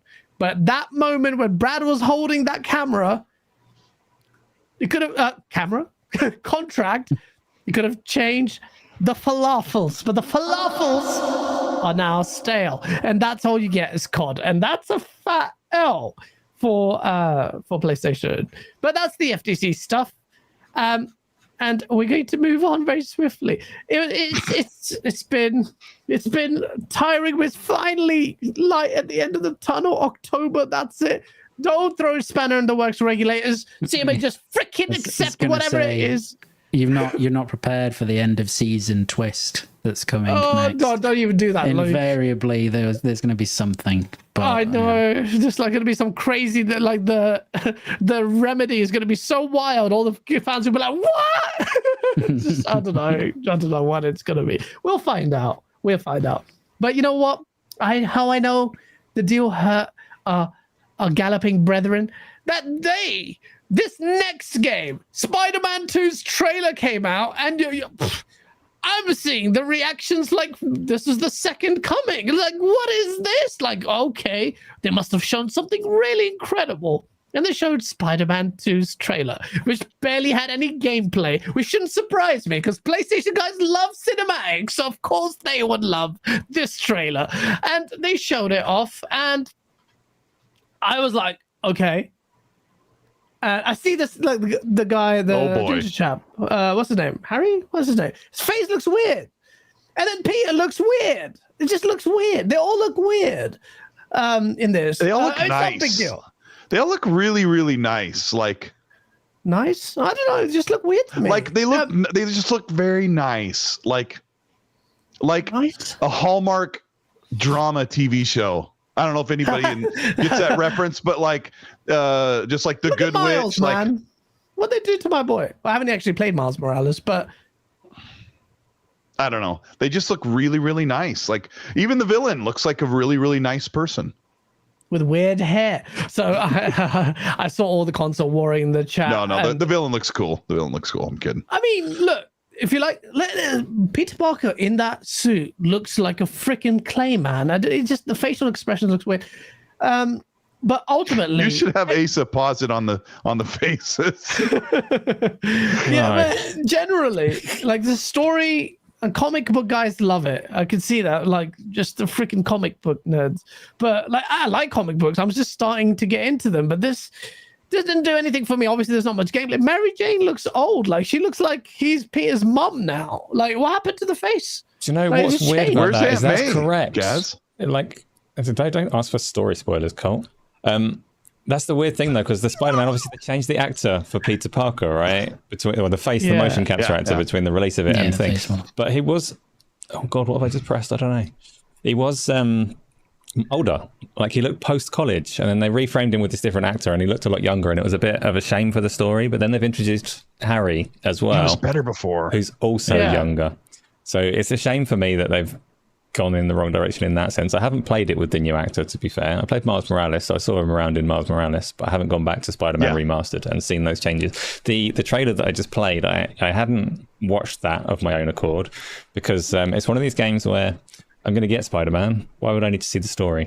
Now, I'm glad to see they didn't give too much away of the story just there, but I don't need story trailers for cinematic games that I'm going to play and see the story. I don't need to watch a trailer for a movie that I'm going to go and watch, because all they do is take away from what you're going to experience when you actually play it. And if you're really unlucky, then they go like Final Fantasy Rebirth and give you like real critical story beats in there, and it's like, Asa, did you feel like that 18-minute demo a couple months ago showed us too much of the game?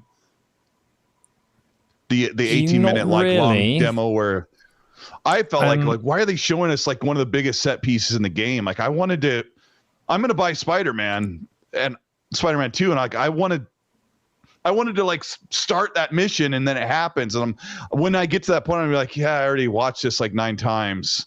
I already played this. Triangle, square. Triangle. I'm gonna be like, such a troll. It always drives me crazy when those movie trailers are like 9 minutes long and they show you every beat in the movie. I'm like, what are you doing? I hate felt like movie trailers. They just showed too much. But then I say this while they showed us 45 minutes of Starfield. Of all the mechanics, but I just felt like like Asa said, for cinematic, they showed us a lot more than I would have rather gone like this. And I do this a lot when they show long gameplay sections. I'll watch it for a minute and have them like, okay, I've seen enough. I'm already buying the game. They are. So the trailers that they are showing, as far as I can tell, and I am only glancing at it, but listen to us, bro. There's a lot that they're keeping back as well. I can tell you there's a lot that they're keeping back in terms of which characters and which villains they are featuring there and which ones are actually key in the game. So they are holding back a lot, but I still don't need to see anything like... What's upset sounds like Cole and Gaz are just trying to hate for the sake of hating. Yeah, I am. I am. Fuck Spider-Man. No, I don't care. I don't care what game it is. I don't care what game it is. When they show a long gameplay segment, I always think, oh, I'm going to watch this. And I get like not even a minute in. I'm like, okay, and I just like close it. I'm like, that's enough. And watching gameplay can be boring as well for me. I'd rather just play it, and I'd rather experience that for the first time. And I don't care who made the game. Doesn't matter. I'm just saying they've shown a lot of Spider-Man, and I'm just like, all right, seen enough. You know, I'm not. This doesn't get me excited. That's just me, by the way, chat. You know my view if you listen to it. I just thought 2018 was overrated as hell. Still need to play Miles Morales, but 2018, which I completed, I was just like, I thought Miles Morales is overrated. I loved 2018. Well, and then when I played Miles Morales, I'm like, I just did this without the electric shock. I just want to get over the traversal. It was just like everything was a little side missions crap, main stories were crap, the stealth sections were crap. I got some of those elements, boss battles were boring. It was just like, and I'm expecting more. I will play because Venom. Venom is the main thing that seems to be everyone's testicles are tingling. Luke, speaking of testicles, talk to us about yours, or in specifically as far as Spider-Man 2 is concerned. What are you thinking about Spider-Man? Because obviously I'm just a hater. I'm admitting it. I just not. If it's Wolverine, I'd love it. I really want Wolverine to be good. I'm not just saying that. genuinely want it to be good. I really love, having read the comic, just the X-Men comic, obviously it's not going to be the same, but I really want that to be good. This game doesn't get me wet or hard. I don't know how it works. You tell me. What does it do to you? I mean, I would not use the adjectives that you've used, but it look like I was well. As you can see, I'm a very big pop culture comic, tie-in anything fan. I loved 2018 Spider-Man. I really loved Miles Morales as well. So I'm really looking forward to it. I thought the trailer, I agree with the sentiment around just story trailers in general for things that are very narratively led. I tend to just, if there are I think there's a way to do them where you don't saturate it too much. So I'll give you an example. Final Fantasy 16 had so many story trailers before it released that it felt like they were just kind of piecemealing you the story through the trailers. Now, luckily, they actually kept an enormous amount back. So it was actually good to get into the game and be like, actually, they didn't show very much in the trailers. And I think that's the best way to do it if you're going to do that. The best way really is to, hopefully this is the only story trailer they will do for Spider-Man 2, because it doesn't show much. No, I know they'll probably do another, but it doesn't show much. It shows enough, right, for you to be interested in the story. It's it's never intended to be a gameplay demonstration. It's trying to set up kind of broad narrative beats, but again, I think as Ace said, it's not, they're kind of holding a lot back about how they're framing villains and where it's going to go. So I won't be watching any more trailers. I don't mind watching gameplay, but no more story stuff for me. But this trailer I thought looked great. I thought it looked really, really nice. Thought Venom looked awesome. I mean, the only thing I will agree with actually is that I still have a really hard time accepting the face model for Peter. Everybody else is fine, but the change to Peter's face model is quite distressing still. It just doesn't it's just really having invested so much time into 2018, it's really difficult. Didn't they try to get halfway between Tom Holland and it's, when I first saw it, I thought it's halfway between Tom Holland and Tobey Maguire. That was my first response. They're trying to tie it into the Tom Holland more than anything. But it's definitely, so the reason that they gave was that the model that they were using wasn't as well suited to the new technology that they were using for motion capture. There's something wrong with the bones in his face and they can't use them anymore, which was no, you just want him to look more like film Spider-Man. We can all see it. It's such a shame because you guys hear Tom Holland's going to play Kratos in the God of War movie? That's going to be pretty cool. What? Oh, you're joking. I was going to be like, what? It's for me, the Spider-Man thing is a shame though, because the fact that he was a different age to the usual Spider-Man comics, and they told a unique story that for me, the Spider-Man 2018 game, I call it the best Spider-Man movie, because the side quests are bad, but as a movie, it was just the Spider-Man story that they told in the setting they had for it was offbeat enough from the comics and the films. Oh, I've got one missing. We've got sorry. But for me, it was just it was brilliant, and I really, really enjoyed it. So it's a shame that they put that face back. I haven't gone through 2018. I'm probably going to have to go through it just to get accustomed to the new, younger cast of characters and just reframe it for myself. But no, I just didn't find for me, chat, the open world model of this game and the 2018 just left a sour taste in my mouth, whereas Ghost of Tsushima, what I just played before that, was so much. Oh, I'm going to clarify on Gaz's side. So people are saying that you're an expert hating on Spider-Man, whatever. I promise Gaz is sincere. I belittled him for years for not playing Spider-Man, literally about 4 years after it came out, telling him I adored that game and Gaz needs to go and play it.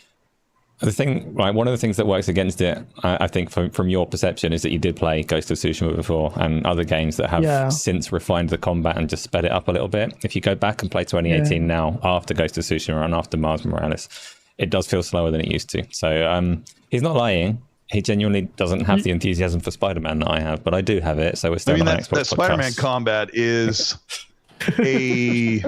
I don't know. Most people prefer the combat in Arkham, because you don't block, you only dodge out of the way, which is cool because he's really fast. And Spider-Man 2018 was in my top 3 games I played that entire year, with Red Dead 2 and Forza Horizon 4 and Spider-Man. Those were amazing games. I love them.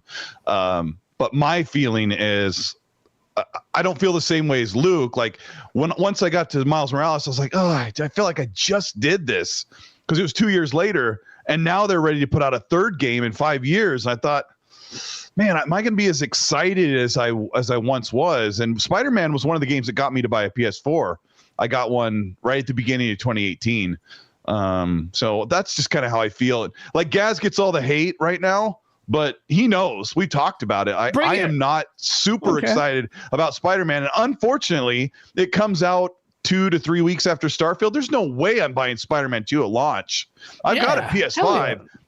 Spider-Man 2 is going to have to wait. And I told Gaz yesterday, I'm like, I'll probably end up getting it when it's $50 because I'm going to be playing Starfield for a while. Forza Motorsport's coming out that year, or the next month after that. So yeah, it's we've been really spoiled with games, and this year, yeah, you don't pick and choose just because of plastic.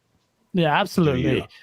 No, well, I don't. But like ultimately, like irrespective of my trolling, if I liked the game, I would say it. I said it with Ghost of Tsushima. It deserves to be like Game of the Year material. Should have won it. It's so good. Loads of times I'm going to justify it.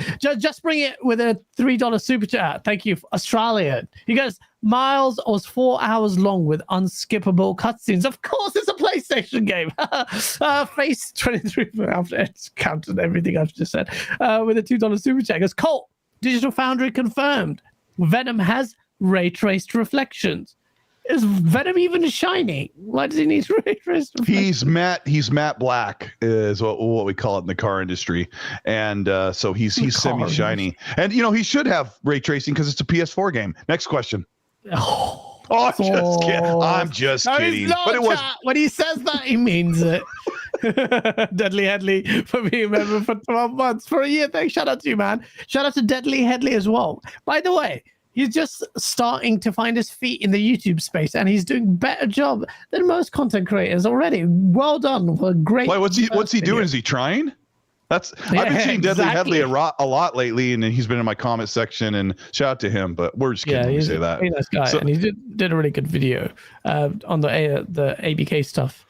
Spider-Man 2 will be good, he says. I love the first one, but I can't see the ambition we should be expecting.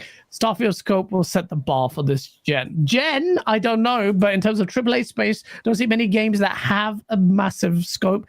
But to me, Spider-Man and Starfield, like, I'm not massive like Bethesda guy. I'm just getting to I need to get back to Fallout 4. But Starfield, ponies, you would take.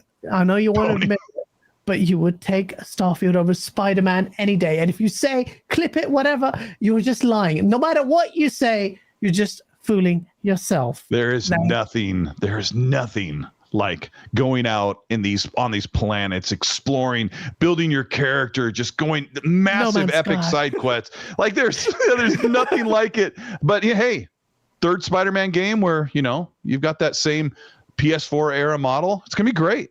And who was it in the chat? It's like Colt seething on the inside. Why? On what basis? Why?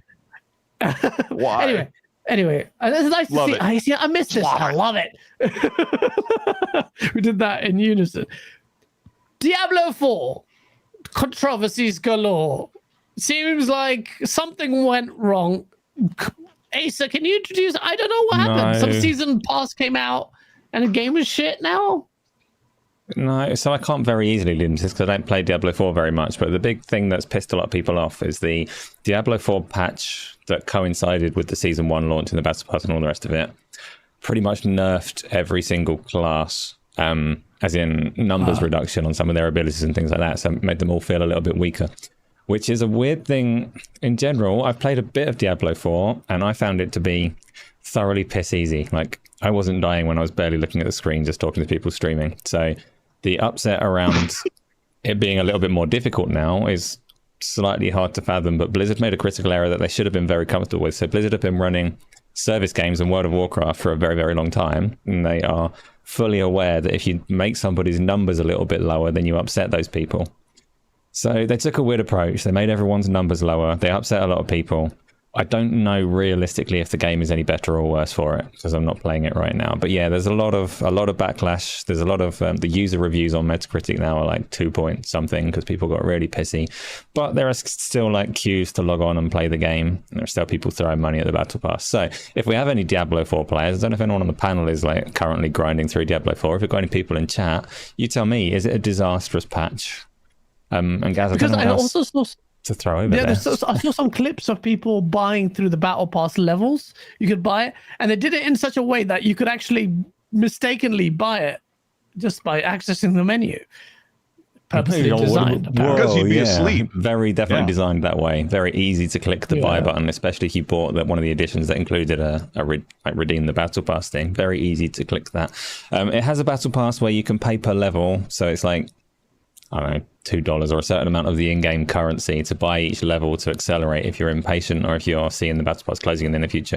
This is every Battle Pass in every game around, but it's nice to see people pushing back a little bit because Diablo 4 did cost $70 a few weeks ago. So yes, let's push back on monetization a little bit. I'm all for that. Yeah, well, say that. Diablo has made Activision more money than it has ever made, apparently.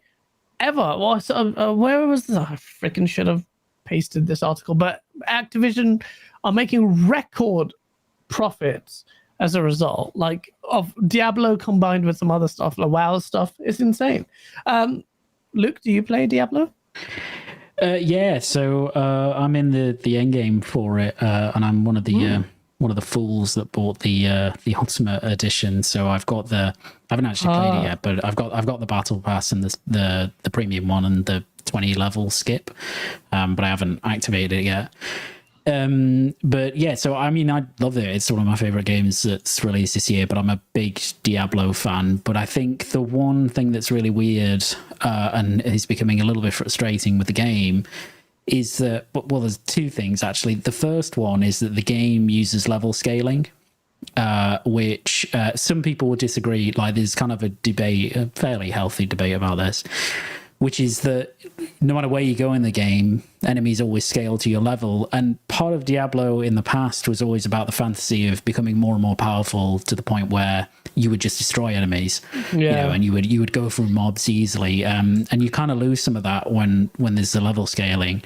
So I don't like that. And then the other thing is that for a game that isn't PvP focused, I fundamentally do not understand why Blizzard feel the need to try and balance classes.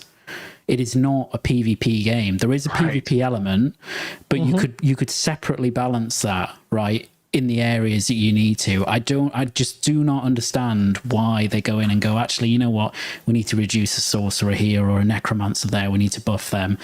I don't get it. Just make every class strong. Yeah. And then if there's like some real outcry that, look, actually this class is compared to this other class is not good, then buff the class.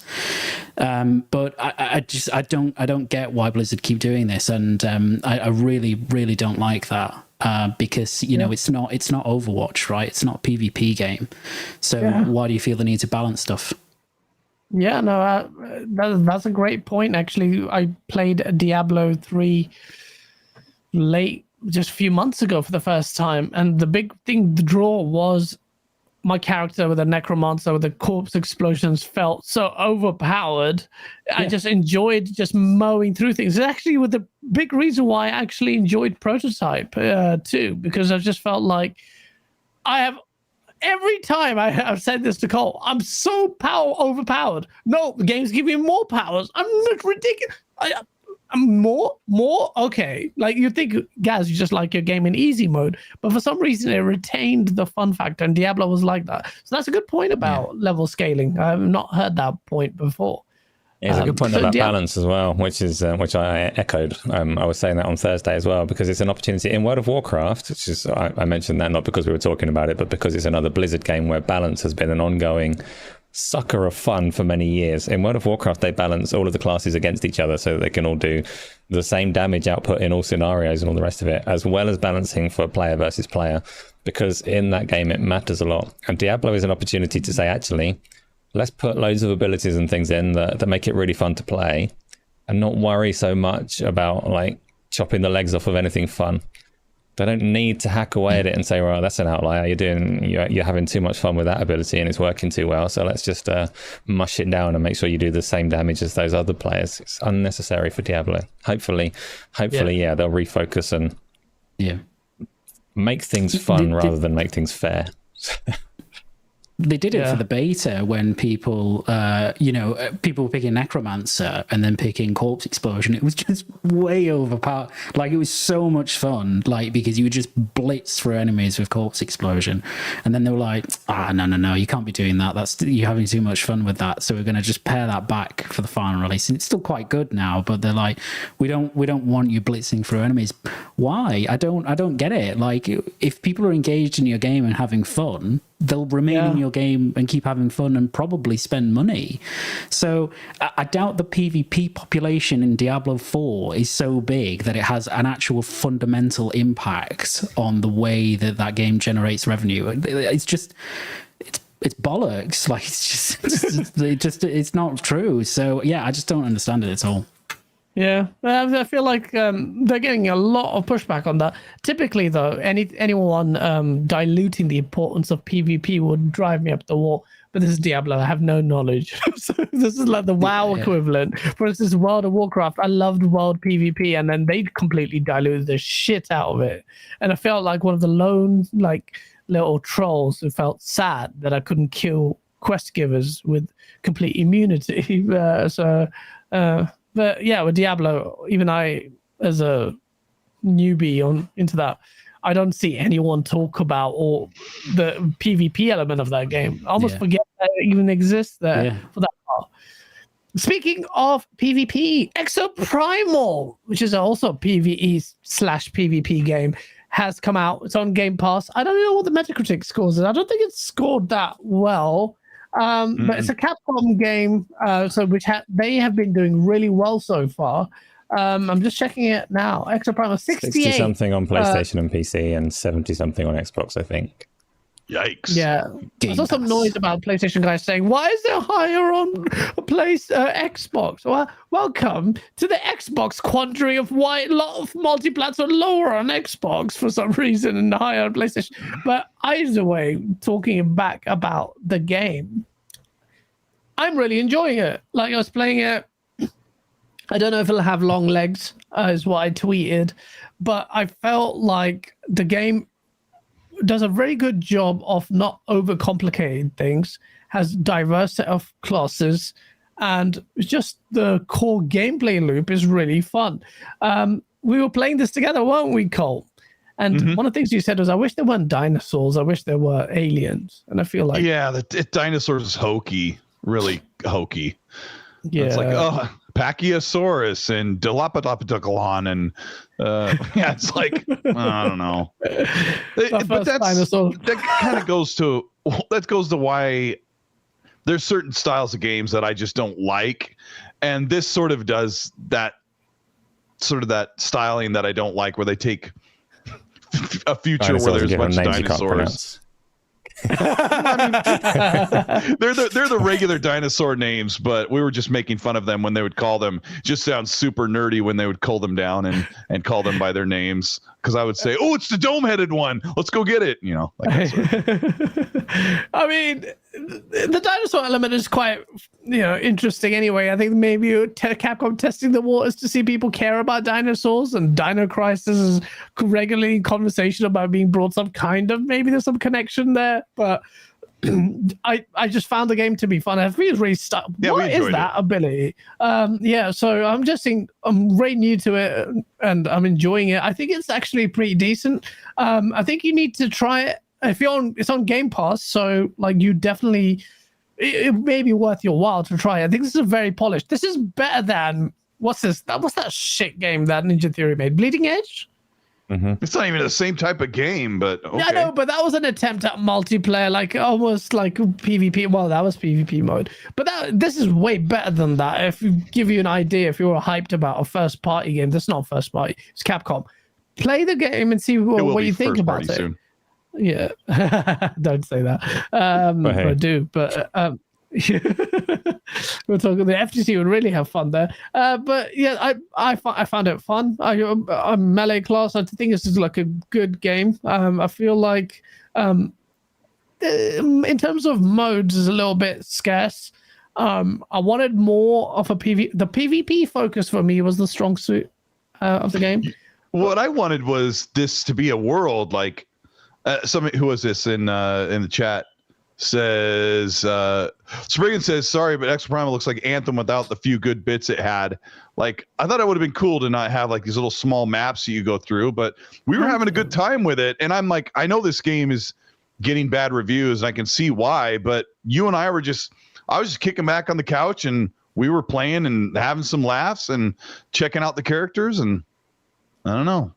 I think it's a fun game. I'm not saying the review scores are wrong or anything. I think just generally look beyond the score. It's actually a fun game where there's distinct enough to actually, stand on its own after a first 2 weeks. I don't know, but I think there's enough potential for this to really be, become something special actually. And I feel like I would be a bit disappointed if Capcom gave up on it. This whole model, this kind of multiplayer game, it's facing stiff competition, has very just so saturated the multiplayer market like this sort of gas game. But I really like it. The one thing that I really like about this game is that bit where you're competing with another team.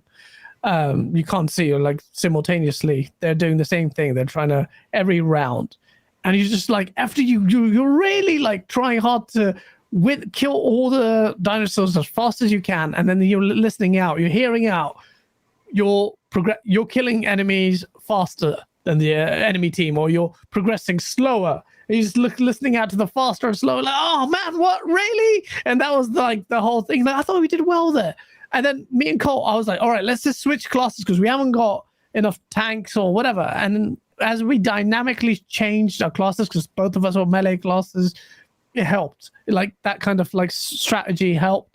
That teamwork. I haven't played much PvP, so it was nice to play that. But yeah. You might try it. If you're on Game Pass, try it. I won't pay full price for it if you're on PlayStation. I don't know what the price is there. Is it out on PlayStation? It is out on PlayStation, because it's a multiplayer, and the game looks cool. Like it has nice looks, and the controls are great. Like all of the combat feels right. I didn't even watch reviews. Maybe it just, like you said, like you'll play it for a week and then you're like, I'm done. And we played we did like 8 matches, and I was like, I'm kind of done. And if you hit me up in a couple of days and say you want to play Exoprimal again, I might be like, okay, instead of like, heck yeah, bro.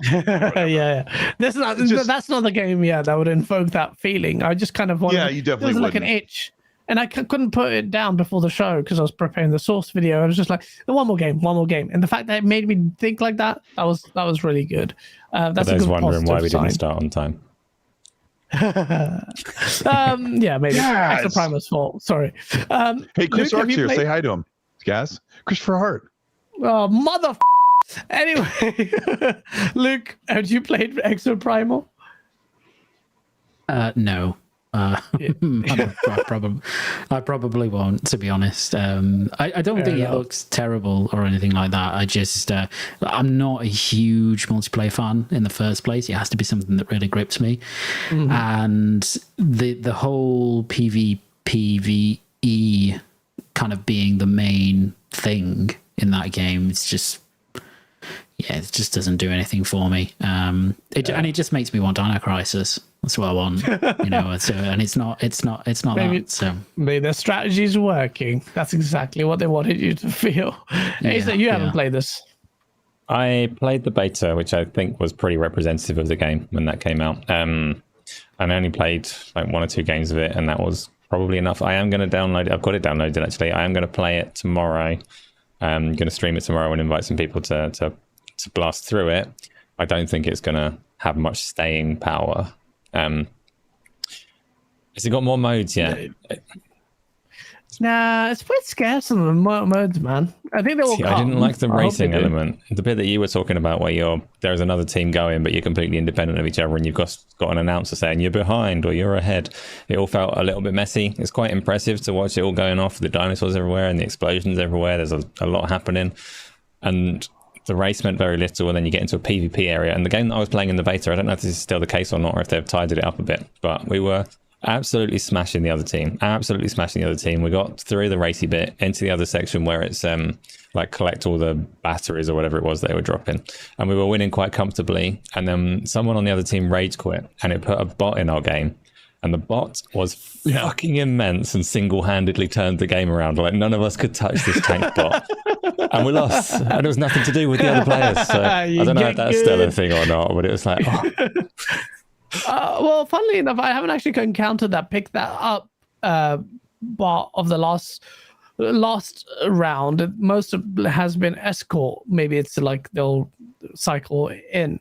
It's funny. I actually played Halo back again after a while. Everyone's like, "You play? It's incredible. Like, it's fun. Like, it's Halo Infinite." But the same problems with the players not moving in your team. Like, if you're playing 4-on-4, whatever, skirmish, and you die, you watch your spectate your mate. He's not doing anything for ages. Like, you prick, and then he gets replaced by a bot, which is so shit. And it gives them more kills, just makes it easier for them. It's just like But Halo Infinite is still some of the maps are good. It's there, so I might feed myself back in, but it put me again to 158 MS game because region filters, because Halo. But yeah, sorry, I don't know. I just had snuck in a Halo rant in there somehow, talking about Exoprimal. But I've been playing a little bit of multiplayer. Let's taste of it. Yeah, I need my fix. But moving from Exoprimal, PlayStation 5 Pro. Where does that leave the Xbox Series X? We are hearing more and more about the PlayStation 5 Pro from Tom Henderson, Ace's best friend. Shout out Tom. He's been right about Project Q, which we'll talk about. It looks like ass, but we've got the PlayStation 5 Pro, which will probably light a fire up Xbox's ass and the community. It's code named. Shut the. Okay, Colt. It will. Codename Project Trinity. Maybe. No, what the. What do you mean? Okay, I will rebuke you for your dismissal of this Pro model, but let me tell you why. First of all, before I do that, it's been in development since early last year. Dev kits go out in November. What the flip? There's 30 WGP and 118,000 MITs of memory mean something. Accelerated ray tracing, and it's got blast processing. Blast processor. Are you talking shit on you? Shut the and it's got targeting November 2024 releases. That's what the Sega Genesis had. So come on now. So we've got that. And thank you, Face, for your super chat. Face, do you want to tag me or something? But Face has a $20 super chat just for you, Colt. I'm going to play some music as I read this out. Cole Eastwood, all that talk about power, about Series X is going to curb stop PlayStation 5, which really didn't happen because PlayStation 5 Pro codename Trinity, which is all but confirmed, is coming next year. Another black eye for Xbox, if no Xbox Pro release. I agree with Face. Xbox community. Let me do a poll. He's right, bro. It is a black eye in the face of Xbox, which has been getting black eyes on this power narrative. If a mid-gen console comes out, console gamers, you peasants, but you've just tasted 60 frames. Now you demand it it's amazing. To me, it's still amazing. I was on PC last gen. I love to see it's fine. Everyone can have a late realization. It's fine. But now I would say, Colt Eastwood, a mid-gen console is much more important than last gen because that was all about 4K resolution bullshit. Now people have tasted 60 FPS. Now we have good CPUs. Yeah. So I will buy a PS5 Pro like that, and I would buy a Series Z or whatever mid-gen like that if it came out. And I know you would, and I know you know it's an L. And say Face 23 Brooklyn, New York, you're right. Say it as a dual poll. I already told you they're not going to make a mid-gen console. Xbox looks at the Series S as the base console, and the Series X is the preemptive mid-gen console. That's and disgusting. It's proof that they don't care about the console customers and their console market. They're not pushing it. Wow. They're pushing their games to everybody that's in their ecosystem. As long as we can sell you the game, that's all that matters. And I don't think they're going to respond with this with a Series X2. I don't think they're going to. Now, when you said at the beginning, when you said that this will push Xbox to do something, maybe it'll get them to start talking about what are we going to do? Can we take next generation and bring it closer and make a new console? But that's not how they do things. They prepared the Xbox One X at the beginning of the launch of the Xbox One. They knew they were going to do that. They're not going to make a quick turnaround and say, let's make a new console to hold us over because the 20-some million people aren't happy with their console. I don't think they're going to do it. And I would buy one in a second. I would buy a new Xbox in a second because I like having new hot tech. And first of all, we haven't even seen what these consoles can do yet because they're not even fully utilizing them. We're just now finally getting real, actual next generation games. And now we're talking about bringing in a PS5 Pro. And it's because ray tracing is so few and far between, and it's too demanding on consumer-based hardware like a console or middleware GPUs and PCs. It's just not happening. But I don't even care about ray tracing. I don't even care about it anymore. I'm tired of it. I'm tired of the promises not being delivered. It hasn't been delivered. I mean, all the way through, more than Xbox needs to deliver more than anyone. But Phil Spencer did say we don't want to be out of position ever again on power and price. Does that statement hold true now? Because their power narrative is shit. They've lost, to me, Series X so far until whatever. Yep. But the Pro comes out, it's done. And if you've been watching my podcast for the past 2 years or watching my videos, I've talked about how they haven't delivered that power on Xbox. I made a big rant video that I gave to head people at Xbox, and some of them watched it, where I said, you have to deliver what you promised with the Xbox Series X console. And you're not doing it. I love the fact that Hoggy was that, you know, when you guys were at the Game Fest, and Hoggy is chewing out Jason Ronald. It's like, well, what is that? And yeah, he was. And you know, we asked Jason, like, what?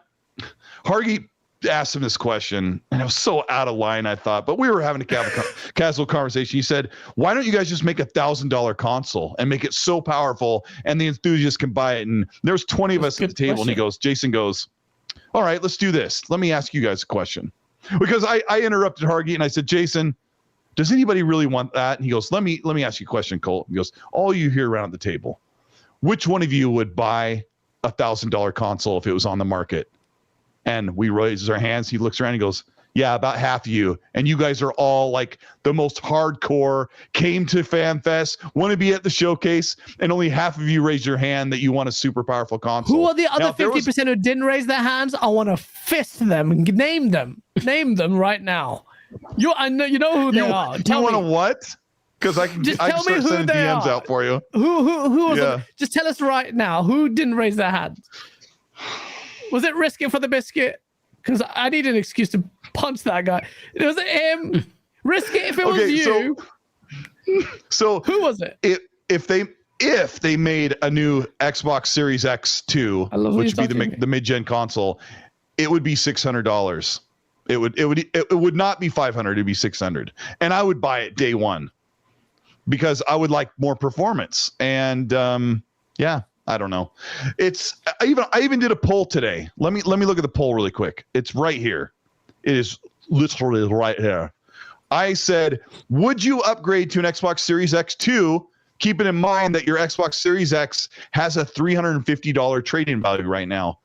62% said yes, the rest said no. And even people in your chat are saying right now on your poll, where is it? They're half and half.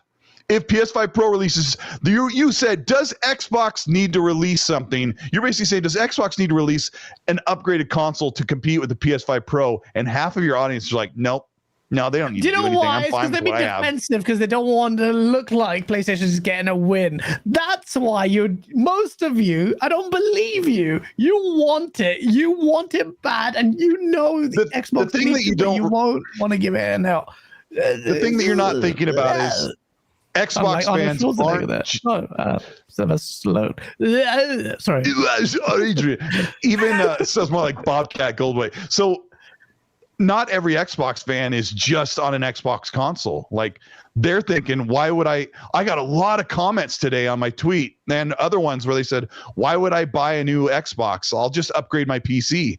Because a lot of Xbox fans don't just play on one piece of plastic. They play wherever the freak they want.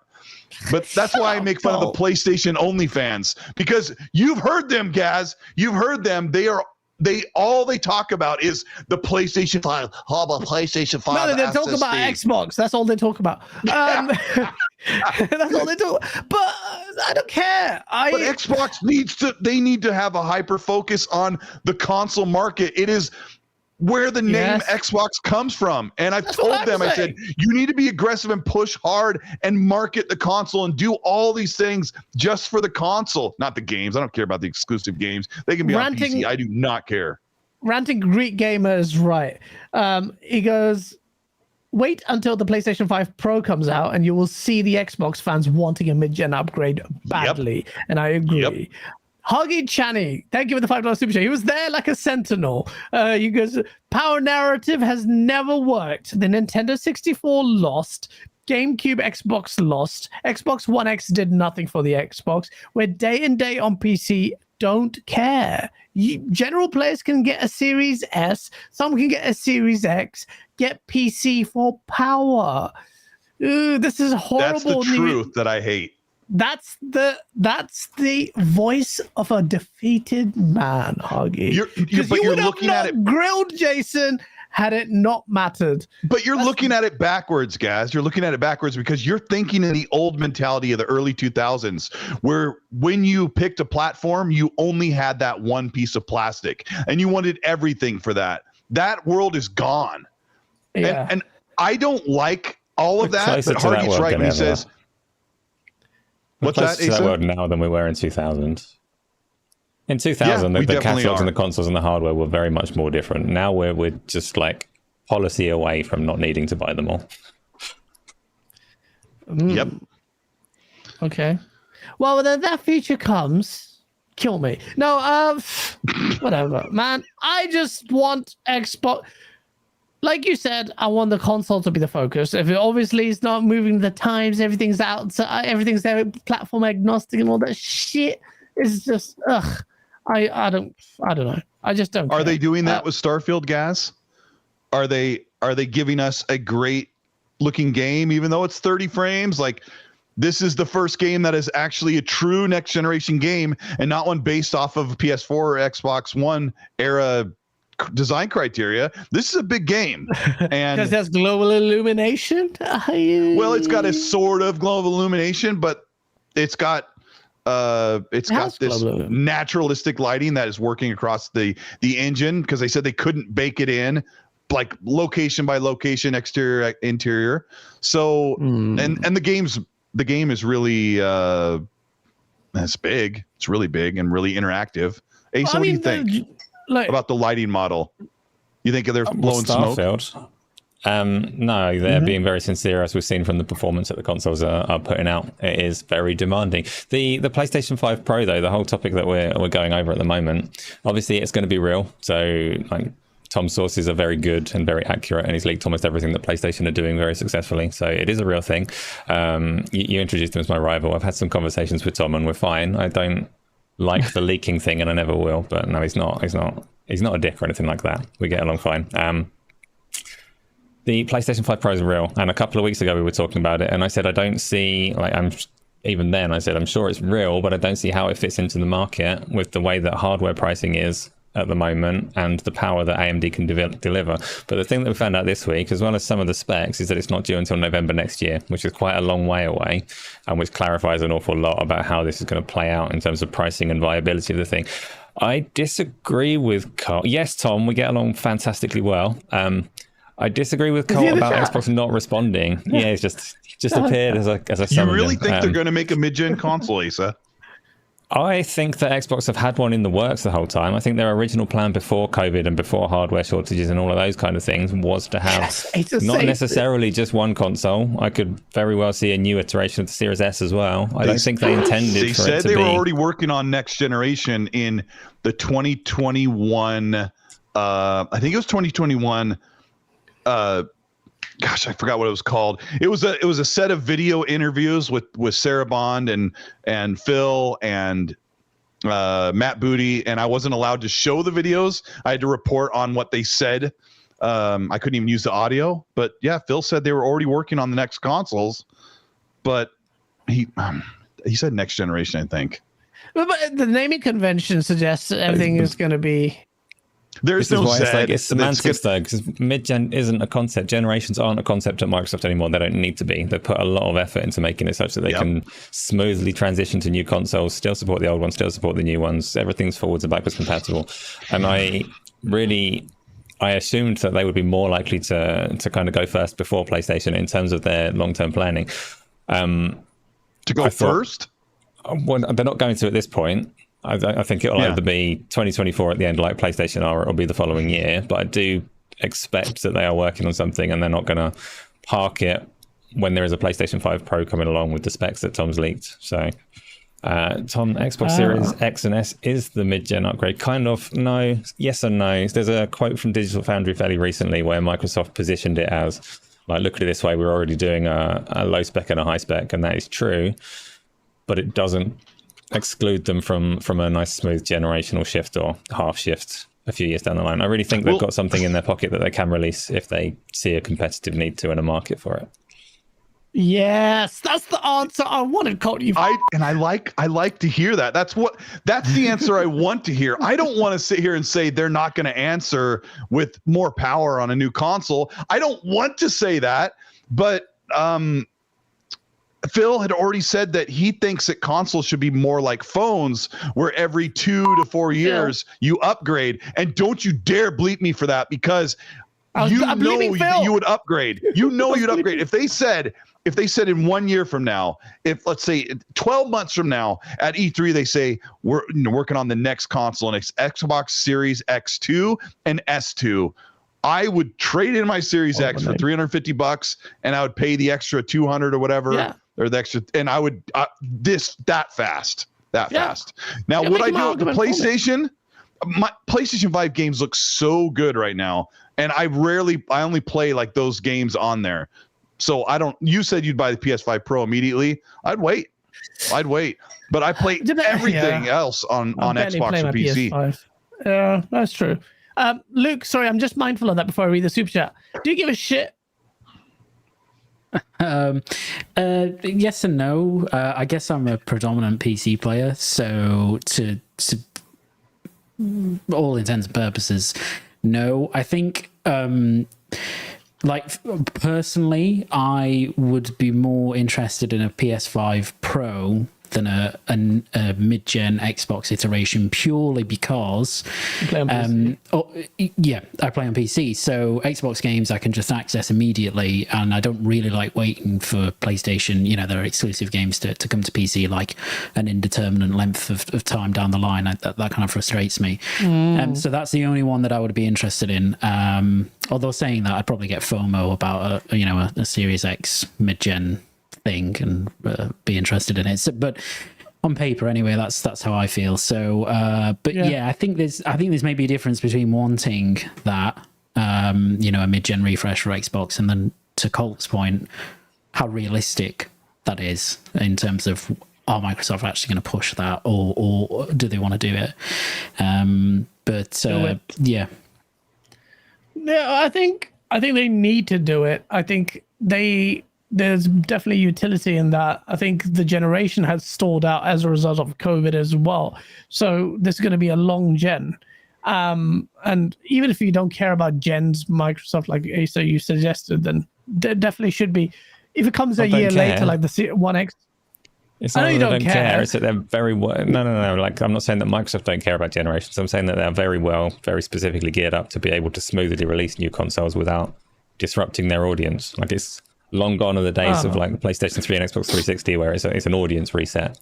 It's not anymore. They can release new consoles and they can keep supporting things very smoothly. Would that not piss developers off? Remake Station says, how can you want a refresh if people bitch about the Series S every month? Would that be another headache, another SKU? Or is it part of their strategy? This is smooth things out, hyper accelerate, DirectX, whatever, the GDK familiarity. It's maybe. minor, isn't it? On the Xbox side, they're like 100% committed to supporting PC anyway, so the range of hardware is huge regardless of what they do in the console space. Okay. The problem is, and Asa knows this more than I do, when they make the Xbox version, they have to make that bespoke version. They only have to kind of hit a hardware target span for PC. And then when they make the Xbox version, they have to kind of lock down what they're going to do or what kind of settings it will be at so that performance works across the entire game regardless where you're at. I would assume, I don't know much about that, but I would assume a lot of what they do is they figure out what resolution per frame and the frame rate target and different things like what the level of settings for lighting and shadows and things like that they're going to do so that when they test it on the Xbox dev kit that it runs the way they would expect, and then that's the version they have to make, and they don't have to do that as much for a PC port, right, Asa? Sorry, I was distracted. I have to do what? Sorry, I know. It's because every PC guy can load up the game and they can have a crusty GPU or not a crusty GPU, but they can have an older graphics card that's just not as hot or as elite as the newer ones, but it's totally within minimum specs or recommended specs, and they can just like start moving sliders, but you just don't do that on console. You get what they chose, and they take the time to make that specific bespoke version for Xbox. And with the Series S, we're hearing often that developers are spending way more time getting that version on Series S the way they want it to than spending more time than they would normally want to. And for PlayStation, they don't have as much of that problem. And that's where you get all the gripes, and we're hearing it a lot. You're not wrong. It is a lot. It's stuff that they have to consider, but it's a burden that Xbox have firmly taken on. They're not going to backtrack on it. They're going to keep supporting the range of consoles, the range of PCs. It's a small advantage for Sony to have such a small amount. Like they can, especially if they keep developing the games in the way that they are releasing for PlayStation, like 2 years before the PC. They can, in theory, really focus on the PlayStation 5 hardware. In practice, that's probably still a bad decision on their part. They probably should still be developing with those future versions in mind, but yeah, it's what it is. It's just how games are now. We're all used to it, right? Yeah. No, I'm not. I'm not used to cold. So. Stop drinking that. Stop drinking that. You've been drinking. You're not used to what? Huh? You're not used to what? He doesn't know. I was saying I'm not used to cold, like, face. You know, you do the little... that little face? Angry face, yeah. Stop drinking that green stuff. No. Game Shark with a $5 super chat goes, only going mid-gen refresh because the current system catches on fire when it plays games at 720p. Xbox doesn't need to do it. Okay. I like the source there. One, thank you with the DOP 500. I don't know what that is. Dominican something. Both Xbox and PlayStation barely have a couple of next-gen only games out. PlayStation is already talking about an upgrade. Sounds like this gen, PlayStation 5 was a glorified PS4. An upgrade this year early makes them look weak. Does it make them look weak? I don't know if it makes them look weak. I just feel it makes them look greedy, which is, we know what Sony are. Lauren Olivia with a $5 super chat. Thank you. With no message. And then another 333 super chat. Gaz, put up your fist in the cam for science. Fist. They're tiny. Lauren, I'll send you some of his feet pics I've got tiny from him. hands. I have tiny hands. Artist's hands. Artisan's hands. That's what I like to say. like a box, a small contact patch, or anyway, digital nuke Kaz, with $5 just for super clarity, chat. you should be aware, so you should feel awkward. This is a conversation around your threat to go fisting and your tiny hands and how damaging it would or wouldn't be. I like it. Okay, I missed that. I missed that context. Digital nuke, thank you for the $5 super chat. I felt incredibly burned by the Xbox One X. I'll never fall for another mid-gen upgrade after that, and I blame Cole Eastwood for lying to me. About what? I made that up. Oh, okay. Yeah, somebody in the chat was like, Colt made people waste all their money on Redfall. I'm like, it was on No, Game he Pass. You got it didn't. cheap. You got it I cheap. thought you had a Game Pass, you piece of lying fucks. What happened? I think that's a pony undercover. Yeah. Yeah, like I can't believe you're still getting the Redfall shit. It's just ridiculous. I think a lot. I'll say it one more time because this has happened on Rand's podcast. We were discussing it. Like loads of like Cog was saying it. You were there, and they were like they literally took a vertical slice, showed you the best part of the game, played for an hour, and told you to piss off. And I just think that, yeah, they did after an hour. I mean, I don't know. Like Cog said, like there were 50 or 100 people that got to play the game across California and New York, and he said that all of them really liked Redfall and were really excited about it. And he's like, Colt, you weren't the only one that was excited about that vertical slice. And you were. Yeah, we had a good conversation about it. I don't care. I mean, it's cool. It's When Redfall. people Who say the cares? No one cares Redfall about thing, I can Redfall. tell they don't listen. So it's fine. Nah, screw not a it. big deal. It doesn't matter. Speaking of dog shit, Project Q leaked pics show that this thing is running on Android. I don't know what to talk about. It looks like ass is ass. Next topic. Mortal Kombat 1 trailer. That got released, the Lime, Tanya, and Baraka trailer. This game, man, we're so spoiled. We got Tekken's closed. I didn't get into it. The closed thing, beta thing. We got Mortal Kombat 1's trailer. It looks incredible. A bit like mechanically, fighting wise, it's very similar to the last one, 11. But it's just the story mode is exuding so much like character. Just telling the story of the Tarkotans is just so good. And even the season pass trailer came out. It's playing now thanks to Ace's magicness. The season pass trailer, we won't play it, but it's basically got really cool characters as well. Like, I don't want to be excited for a season pass, but I will get the complete edition or whatever. It's not a season pass. I think it's a complete edition or whatever. Either way, it's the same shit. You get Homelander, and that which just appeared in Call of Duty, which is weird. You had Ermac. I think you had Ermac. You had Quan Chi, which is like a personal favorite. You had that guy from Suicide Squad, who's John Cena. Oh, Peacemaker. Yeah, I don't know much about him. He was weird in the Suicide Squad movie. And there's another one that You had Omni-Man from Invincible. Omni-Man.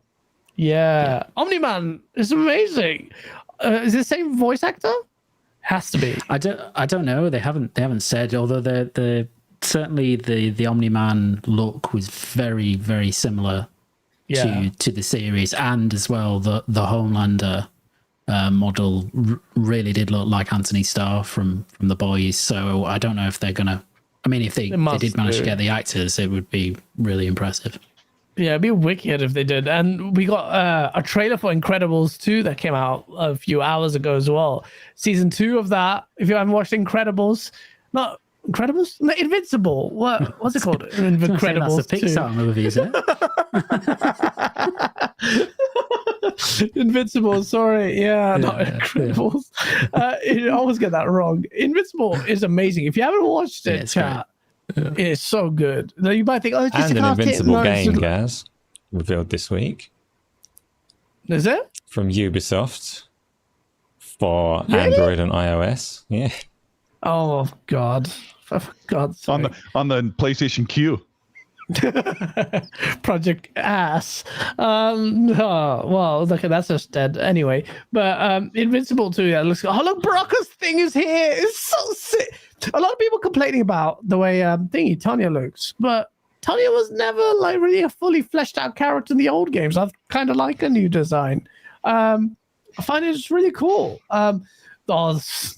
This game has incredible X-ray moves already. The fatality pulls out its thing from the skull from the freaking.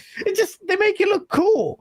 I want to make a sick little trailer of this, like my own, because Mortal Kombat has always oozed style. You know what? Look at this fatality. How did you come up with that? Use the intestine as a fuse. Drop kick, little bicycle kick his head up and it explodes like it's freaking Diwali, the violent version. Oh, we Shang Tsung as a pre-order bonus as well.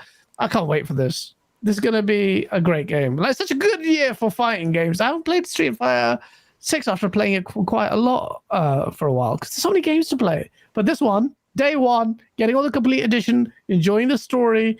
Might even stream it. It's one of those where you can just sit back, everyone watches and just enjoys the story.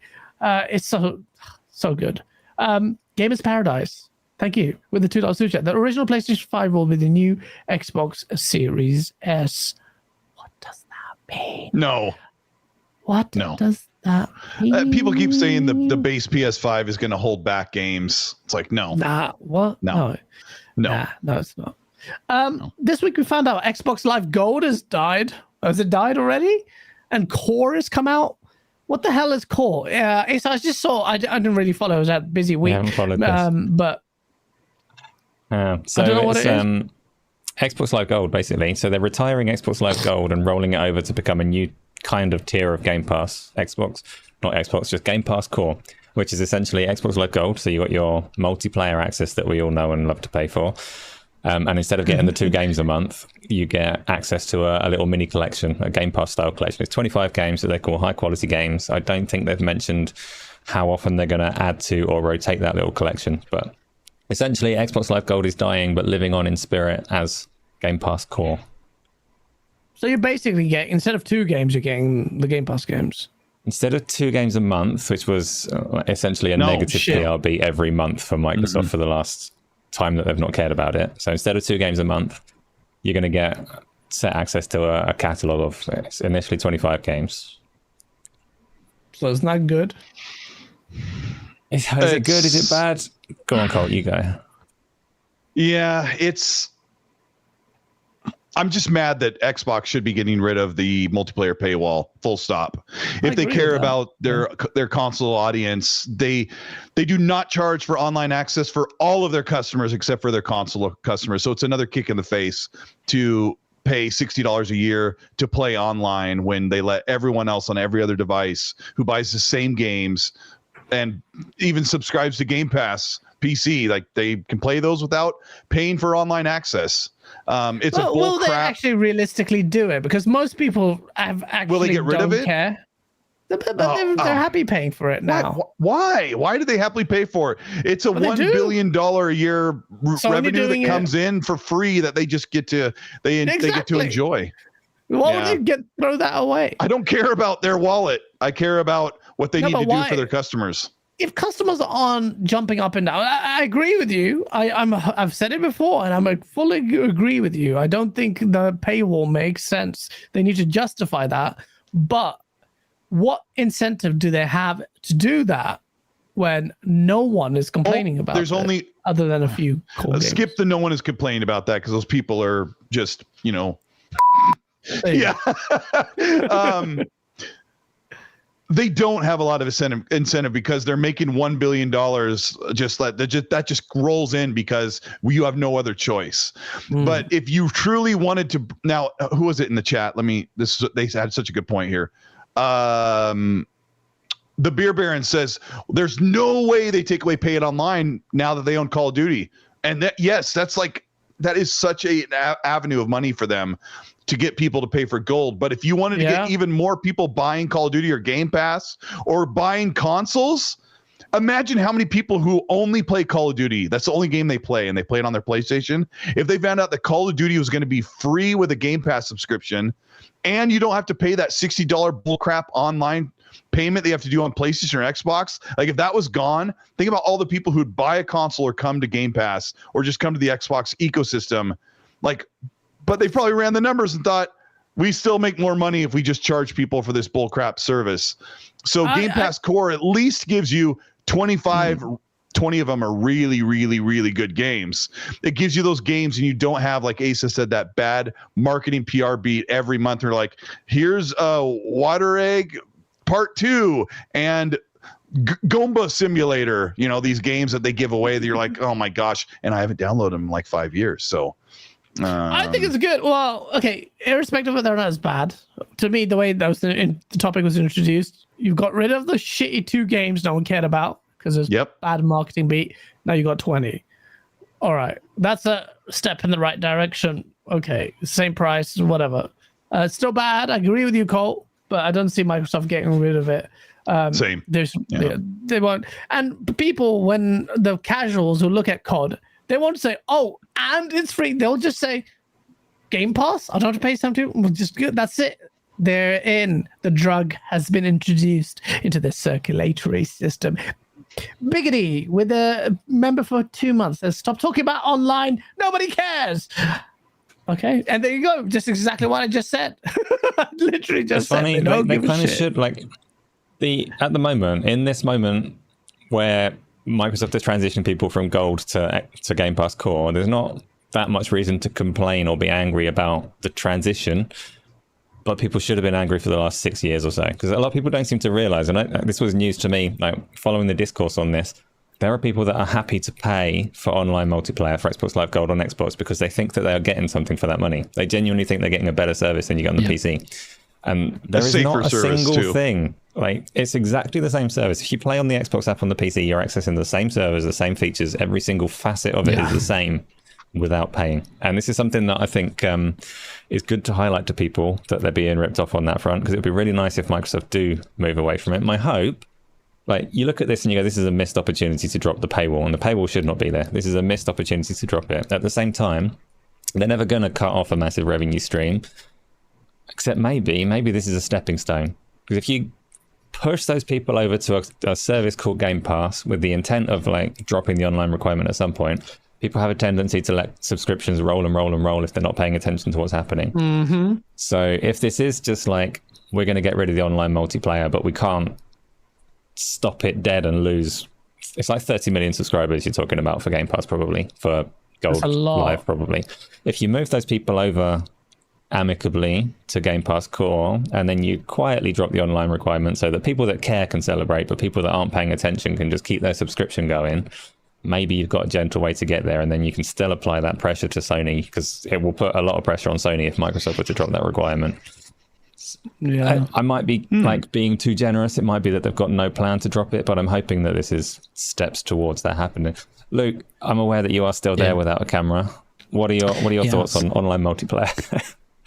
I mean, I agree. I think the problem is that, console gamers really since the start of time have been conditioned to accept that online multiplayer is going to have a charge that goes alongside it. So whilst I do think people are becoming a bit more wise to it, I don't think en masse it's, there's enough of a clamour for Microsoft or any provider. Actually, it's not just exclusive to Gold to drop the requirement for for online multiplayer, for playing online multiplayer games. So I think the biggest goal, as you said, Asa, is the fact that on PC you can literally access the same service.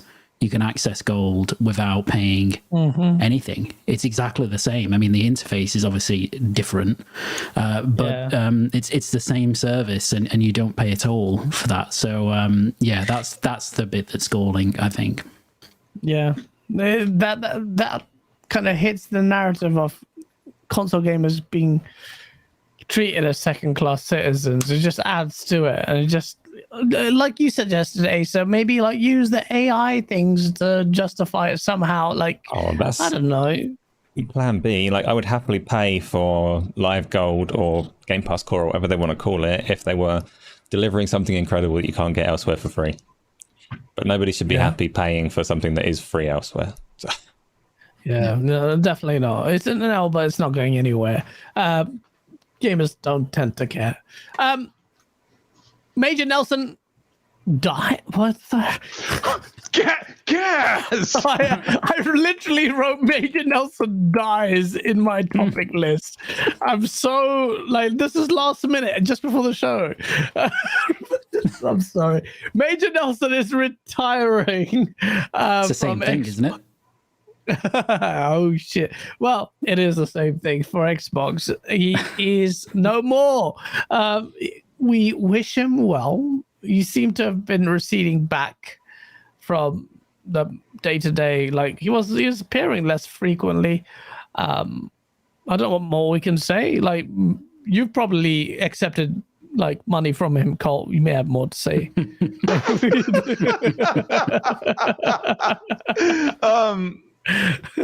I mean, Major Nelson was the face of Xbox for so long, but after they stopped doing Inside Xbox with Rubenstein and Major Nelson and even Ricari was there. When they stopped doing that, they stopped using the forward-facing spokespeople, and they just started having Phil come up front or Sarah, or just doing these directs and things, having the developers do the talking. So yeah, I don't think Major Nelson did all this stuff, but they just kind of moved a different way to communicate. And I'm sure he's worth a lot at some other company. So I'm curious to see where he's going to go, because he's really, really particular about production and lighting, sound, and all that stuff. Like he really loves that, and being on camera and doing that stuff. So he's probably going to go somewhere cool where he gets to continue to be out in front and communicate something. Who knows? People are like, maybe he went to PlayStation, but I don't know. He might do like Sean Layden. Sean Layden went to a company we've never heard of, and he's doing big things behind the scenes. And there you go. Oh, okay. Well, we'll find out. But shout out to him. Super Shout out to nice. him, man. Yeah, I heard he's a really nice guy. But yeah, other than that, chat, hit the like button if you haven't already. What are you doing? Last final topic, very quickly. High on Life is coming to PlayStation 5. Apparently. PlayStation guys, play this game. I need to complete it. In VR. In VR. Play Oh, it. yeah. Have you played it in VR? Actually. So I'd be surprised if it doesn't come out with VR support, because it's from Squanch, who made Trover and Accounting Plus that were VR games. So High on Life is like geared for it, and I'd be surprised if it doesn't go there. But if it doesn't, you'll be able to play it modded on PC very soon. So play it in VR regardless. They could actually, do really cool. Actually, obviously it's a first-person shooter, but the whole whip traversal thing, you could do that with. I can see that with a controller. That would work really well. In fact, the shooting mechanics, make you barf. It probably would make you barf. But that's what I want, really nice. Asa. There's more gameplay in that than Final Fantasy 16. I want VR, but I want to control it with my controller, not the ice cream scoopers. I don't know. I just want like I love the rumble and triggers, like everything where I know where it is, and then I want to be able to look around. I just want that so bad. You get those. You get the rumble and the triggers, especially like literally you get the rumble and triggers. But also when the first consumer Oculus came out, it shipped with an Xbox controller, so that was VR for a little while. Like you had an Xbox controller in your hands and you looked around.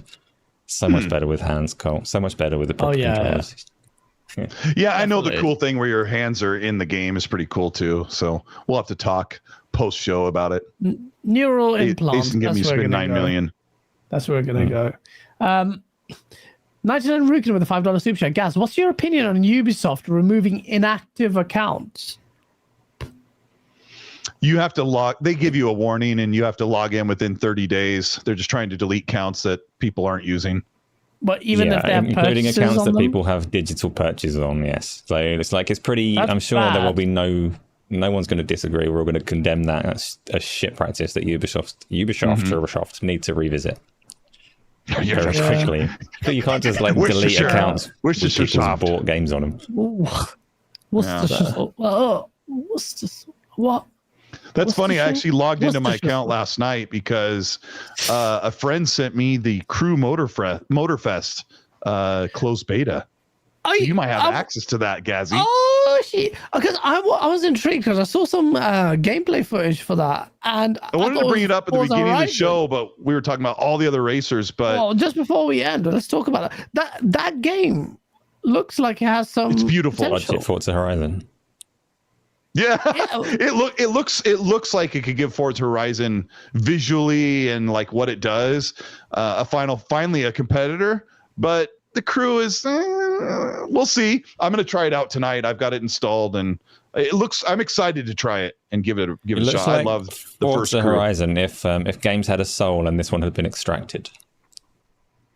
Yeah, it does. Nah, I don't know It's if like that's a hollow Forza compliment or Horizon.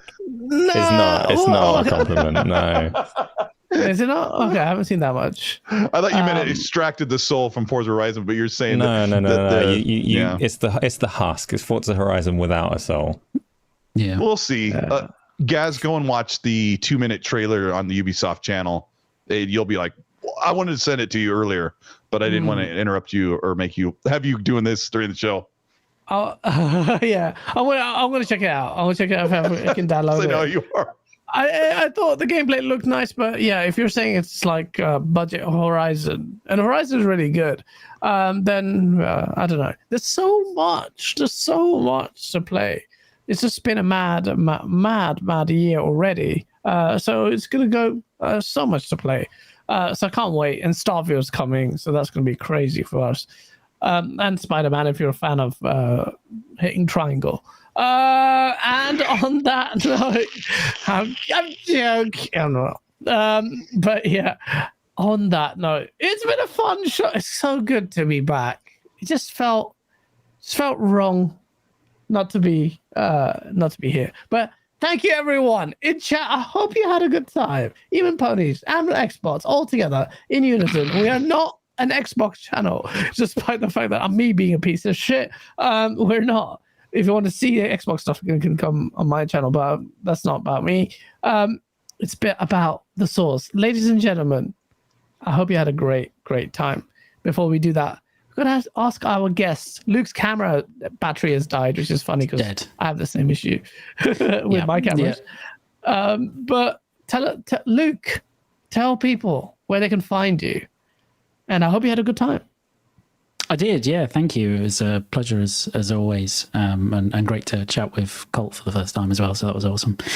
But yeah, you can find me on Twitter at LukeSteele90, where I just post a load of shit, to be honest. But if you enjoy that, go check it out. And I'm also on the Indie Gamer channel, which covers indie games, unsurprisingly. And if you like indie games, go and check that out as well, because it's really cool, and everybody should like indie games. So yeah. Absolutely. I definitely love indie games. A lot more there than a lot of AAA games sometimes. But yeah, thank you so much, Luke, man. It was really a pleasure. Shame I can't see your face, but I'm sure you're smiling. I'm smiling. I'm grinning ear to. I just can't wait to go to sleep and dream about this. And end the pain. Thank you so much, man. Colt Eastwood. It's You were mean to me today. You were mean. What did I do? You made him play Exoprimal. Was that today? Yeah, no, we had fun. Now Ace is making me buy VR. I'm like, filling up my shopping bag right now. No, I'm just. Thanks for having me on, guys. Luke, it was really cool to chat with you, and thanks for putting up with our ridiculous antics. But I don't know what I'll be doing. I've got my show on Monday. I'm not going to plug it, but hopefully I'll make some content next week because I covered Forza, and we'll see what's next. I kind of want to talk about, if we got Avowed, like, is Avowed going to be good? All that stuff. We got stuff to look forward to. Yeah, definitely. I'm having bad vertigo right now, so it was a good time to end it. Asa, do you want to say something before we end? Yeah, well, really quickly, like we weren't here last week, we're back this week. It's really great to see so many people still stick with us and come back. So thanks everyone in chat for coming along. Colt and Luke for carrying the conversation as you always do. And Gaz, I don't know if you want to say anything or if you're going to collapse, but I'm going to put the camera on you anyway. So if you do collapse, we at least get to capture that moment. Yeah, source videos coming, ladies and gentlemen. So please be mindful of that. And I've got Septic Source stuff coming, but thank you. We're going to call it a day because my head is spinning. But yeah, thank you. Check out Spotify and listening there and all those places. Pleasure. And hit the like button if you enjoyed it. Peace.